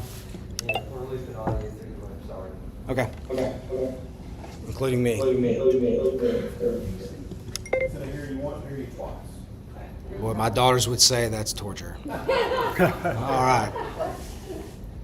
All right, I'll send the video out if you can resolve that before the end. It's really a pretty powerful video that a teacher talks about basically standing in front of her door and personally greeting every single student and what that effect is. And she'll talk about some kids who basically did not buy in, but she also talks about the academic impact of those students, because what she's doing, and this is a secondary level teacher, is she's building a relationship every single day. And sometimes teachers don't realize the way to really impact school climate and the whole child is to engage the whole child. And a lot of times as a teacher, having been one for 7 years, class ends, you're tired, you want to sit in the back, answer a kid's question, maybe check your email, but you're missing an opportunity to go and impact a kid's life. And if you want to make that, again, how do you eliminate barriers? You know, you build trust. All right. I'll go on to the next one. If it comes up, it'll be great. If not, I'll send you the link. It's also on GPB. Thank you very much. All right. In the area of school safety, one of the big core components of our bicycle, so to speak, is the Ready Georgia Seal of Preparedness. Mark Moom is in the back. And in this effort, we have a collaborative approach with GMA and Homeland Security to design the Seal of Preparedness. Again, this is something that Mr. Woods challenged us to do, is to find a way to identify schools that are going above and beyond in the area of multi-hazard preparedness. Now, the Fire Commission is on there because they help us vet the applications from schools. And you'll see the growth has gone from 47 in our inaugural year to 154 to now 197. Actually, that number might go to 199. We have a couple reviews for a few schools in a certain district. In the breakdown, you'll see 106 elementary schools, 45, this last year, 45 middle schools, 39 high schools, and 7 K-12 charters. One of the highlights of this Ready Seal of Preparedness is that early on in 2003 and 2004 school year, we introduced a best practice called Behavioral Threat Assessment and Management, BTAM, something that is highlighted in House Bill 268. We had this in our application process 2 years before legislation required it to be there. So we felt like we were on the right track back then, and we still think it's influencing good, proactive school safety measures today. Next slide.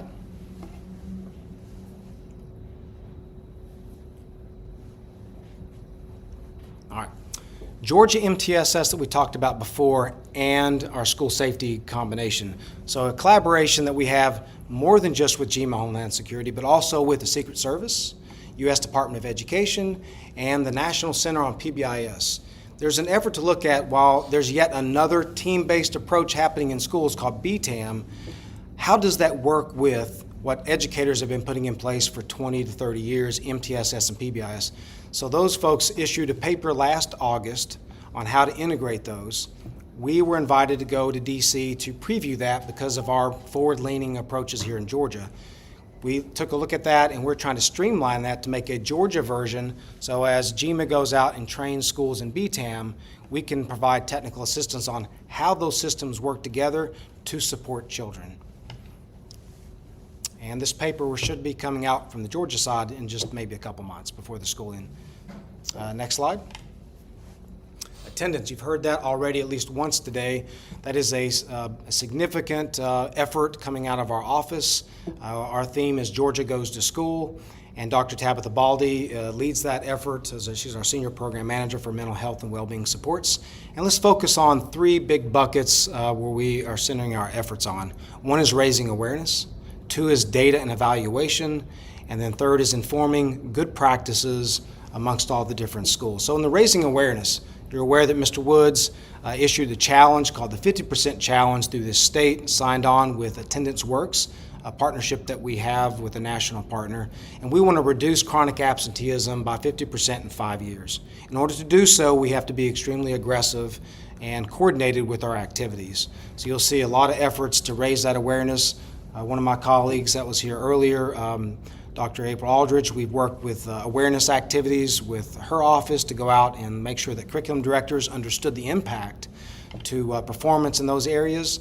There's also a grant that Georgia is one of 6 states that's with Attendance Works to go a little bit deeper in our analysis of the problem set. And that's with the Walton Foundation, and hopefully they'll be selected, and they'll be able to give us free technical assistance to go even deeper as we study the problem set here in Georgia. In the data and evaluation section, you'll see an intense collaboration with Carl Vincent Institute. They're going to have a report ready for us next month, and that is with focus groups throughout Georgia with kids, principals, teachers. What are the drivers of chronic absenteeism in our state? And we'll be able to have an executive summary for the board.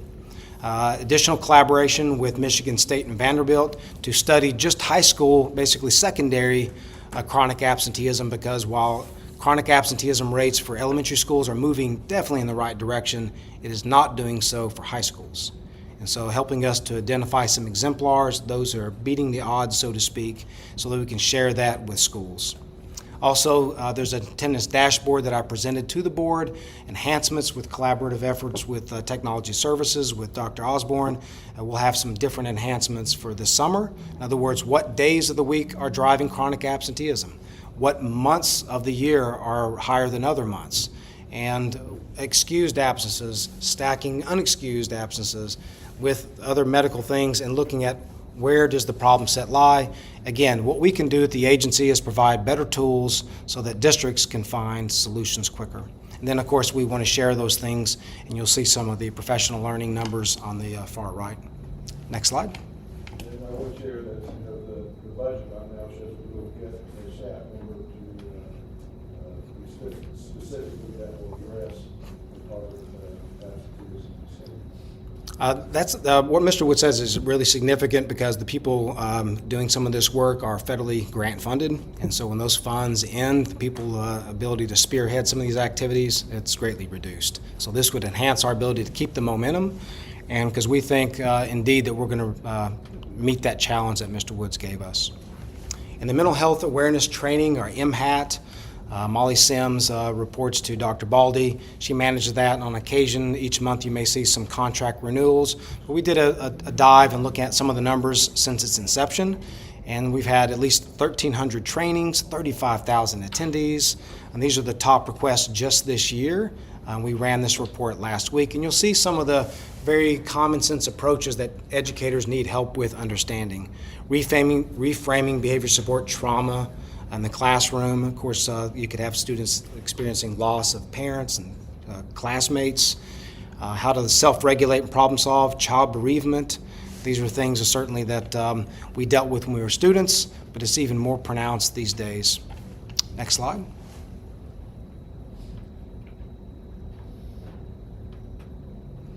All right, distraction-free schools. Dr. Kylie Thompson is taking on this for our office, and here's another collaboration, and in this case, this is with Emory. And what we're trying to do with Emory is highlight what's best practices for schools and districts that have already implemented K-12 bans on cell phones and what impacts we're receiving. And our first foray into this is a recorded webinar. We had Thomas County and Hall County representation, as well as some researchers sharing some practice. And it was highly attended. We had almost 300 educators, and these would be district leaders finding out how do we get ready for legislation that's probably going to go to the high school setting.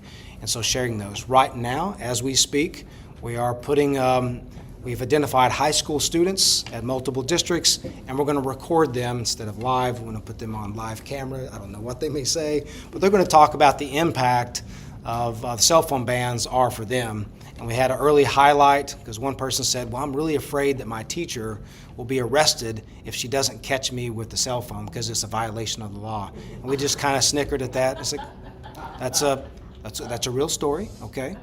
But they bring that perspective that will help us adults get ready for how to implement legislation. All right, next slide. All right, the student health. We have an RN, which is great because a lot of times we have so many school nurses and we don't get the opportunity to give them the support sometimes that they need, but this is what our office does. A collaborative effort that we engaged in with technology services was to pilot with 30 districts to try to understand how many visits to school nurses stations are really occurring. I've got 3 daughters. I remember them going to school nurses, trying to figure out why they were missing, what impact it was to learning. But in these 30 districts, and of course these are repeat visitors, that's 1,987,000 nurses visits with 30 districts. That's a lot of kids, of course, going more than once and twice, but that's huge. And I don't think a lot of times we understand what school nurses deal with on a day-in, day-out basis, but they're critical to the operations of school and providing whole child supports. 34.7% of those visits, chronic conditions. Now, that gets to chronic absenteeism, which is a conclusion that we made early on to say, you know what, as a result, let's also pivot our efforts when it comes to school nurses. Let's plug school nurses into helping us solve this problem of chronic absenteeism. And of course, we also have frequent collaborations with the Department of Public Health.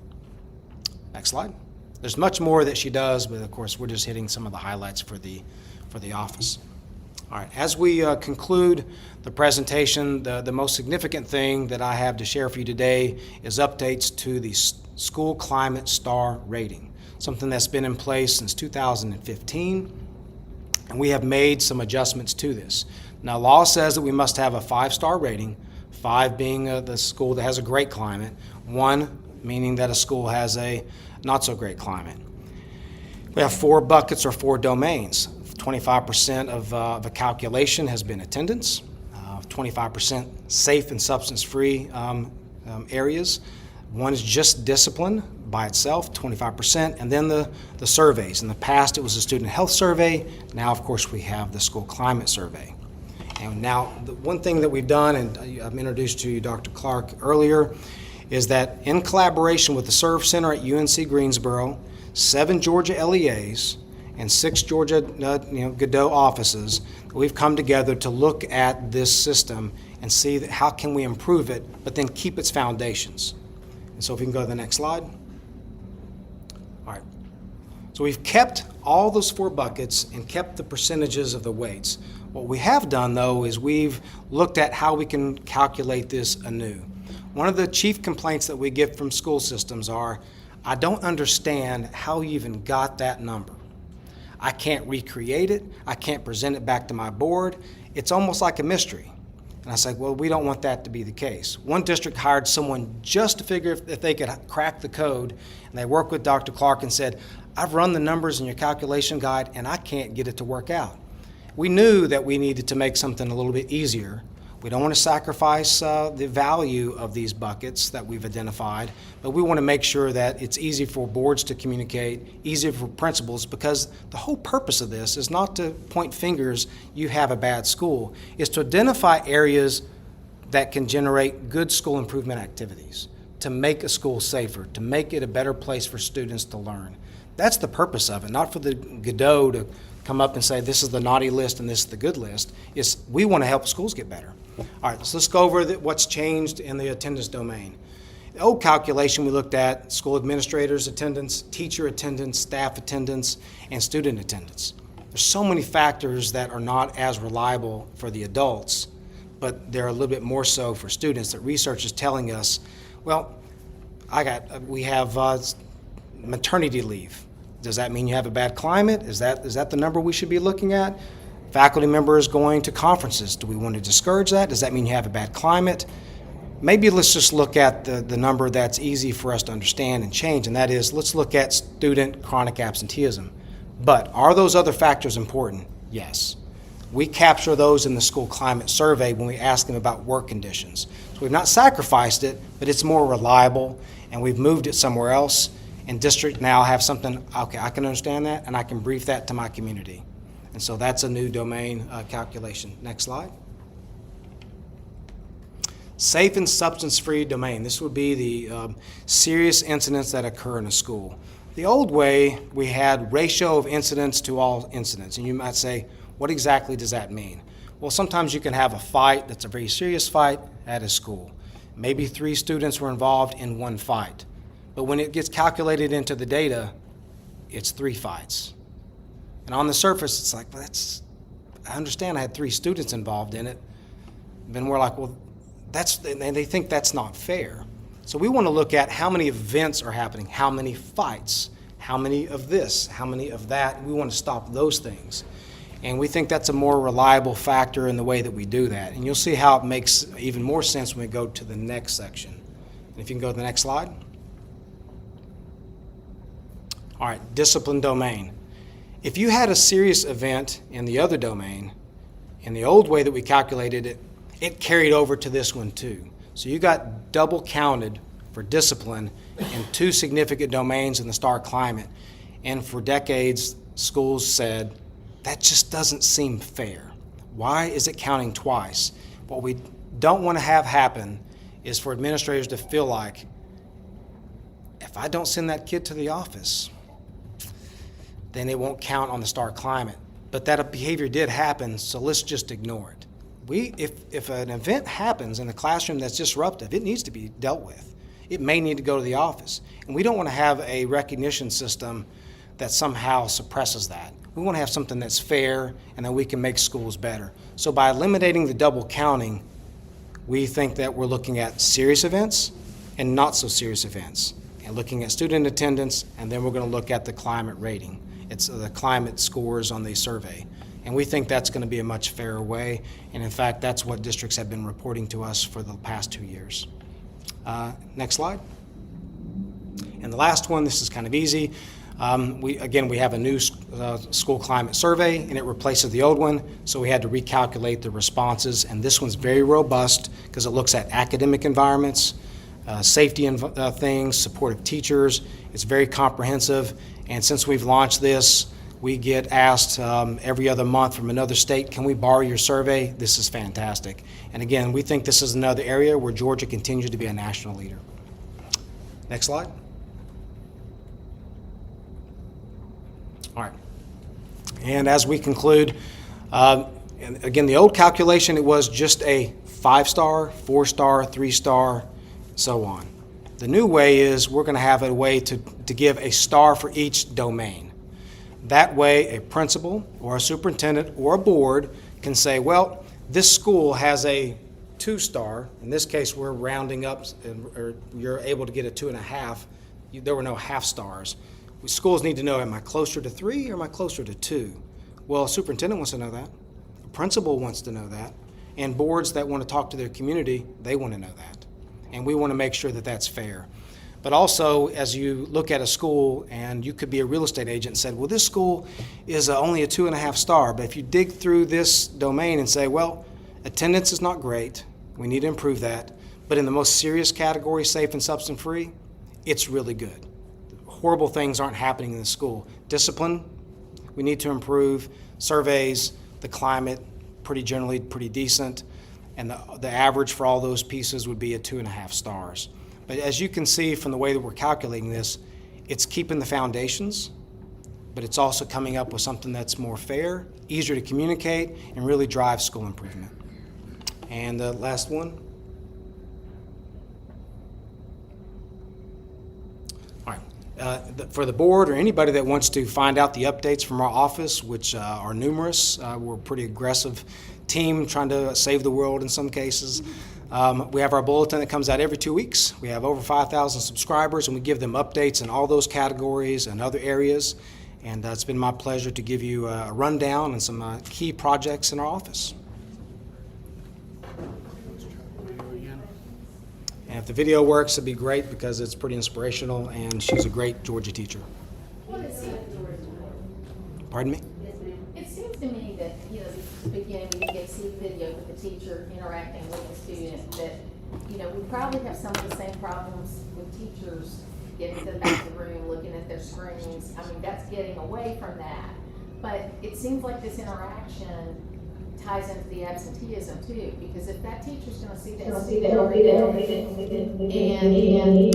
if that teacher's gonna see that student every day, and that student knows that teacher's gonna see every day, there's probably a lot of kids that think, nobody's gonna know I didn't come to school.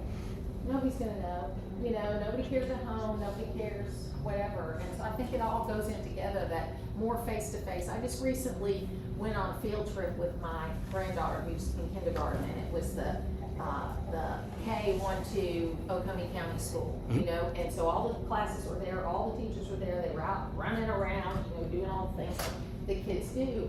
But I got to talk to a lot of the teachers, and what they're missing, and we especially talked about literacy, but what came up several times with the teachers is they don't like, even though we love these screeners, they don't like the screens.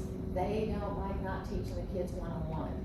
They want to be able to make eye contact with that student because that's the way that student learns from them. Now, granted, these are K-1, 2, so that's kind of where their world is, but I think it all goes together. And I think we're going in the right direction.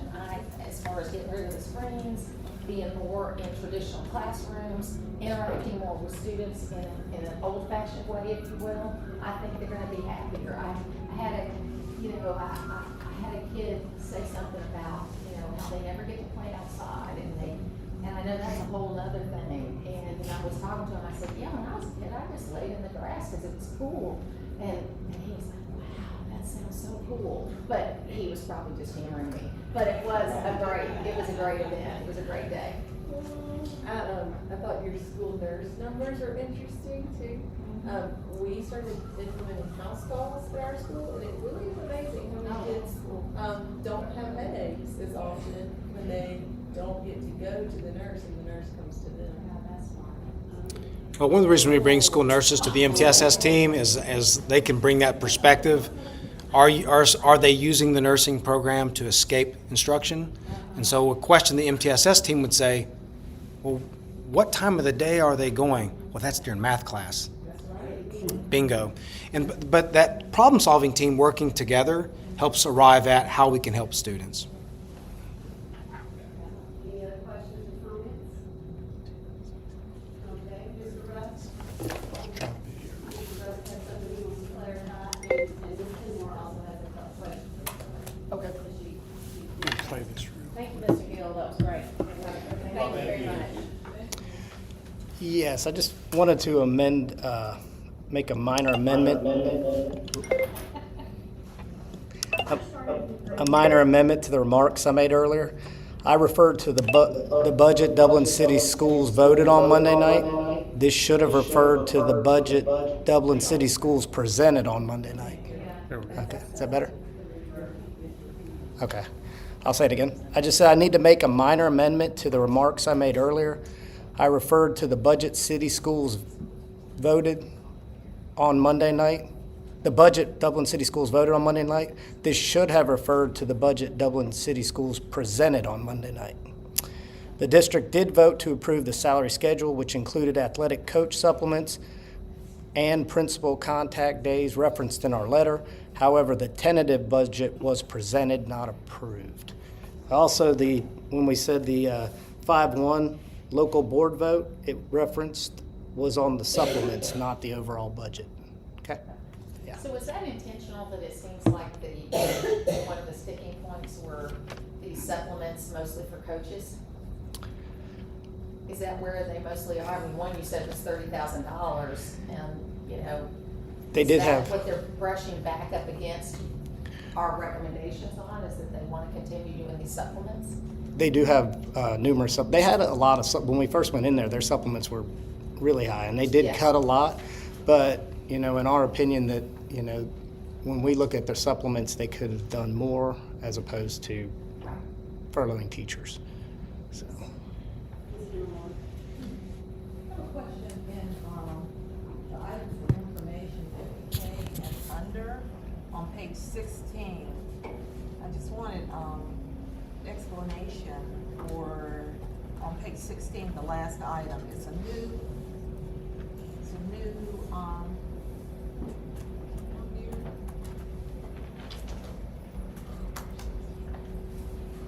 I don't know, well, I want to find out if it's, can you pull it up? And I have another one too on page 19.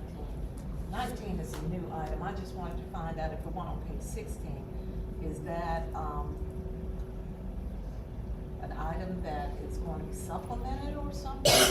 Just give me, explanation. The last item on page 16 of 20.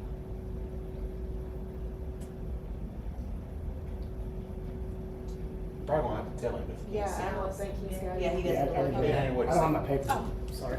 I'll bring it up here. I was looking there, find it. Yes, I can speak to the item for Allison Day. Yeah. That's, her contract is now ending, so that was the last payout of that. She had provided, we had spoken about this earlier in the year, you had asked when we had a meeting with state schools. So she provides contractual support to review a lot of the documents that comes through to make sure that they're aligned with the superintendent's priorities and the board's priorities. So it's a lot of reading and support in the transition. That contract is now ending, so that's the last part of that. Okay, so it's the same contract, it's just a continuation of it? Well, it's ending, it's the last payout. Okay, so last payout. And then where was that? Page 19 at the bottom, page 19.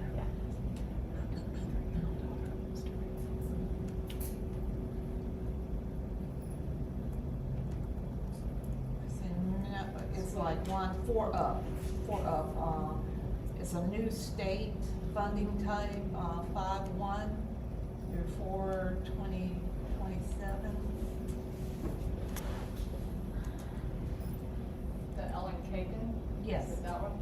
Yes, she is a leadership consultant that's been providing senior leadership training specific with the strategic plan and coaching alignment to help with the transition. So she's been working with me, with our teams on how we can improve our leadership structures to implement the new strategic plan.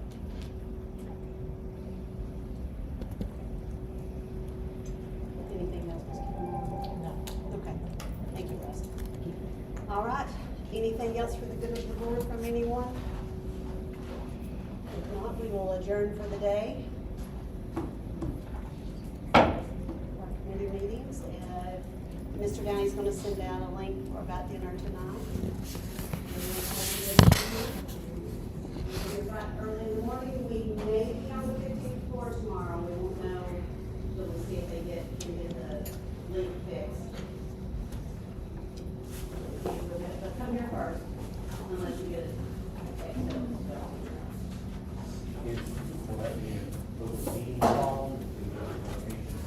We'll have someone up here. We'll have someone up here to read. Yeah, we'll have. Excuse me.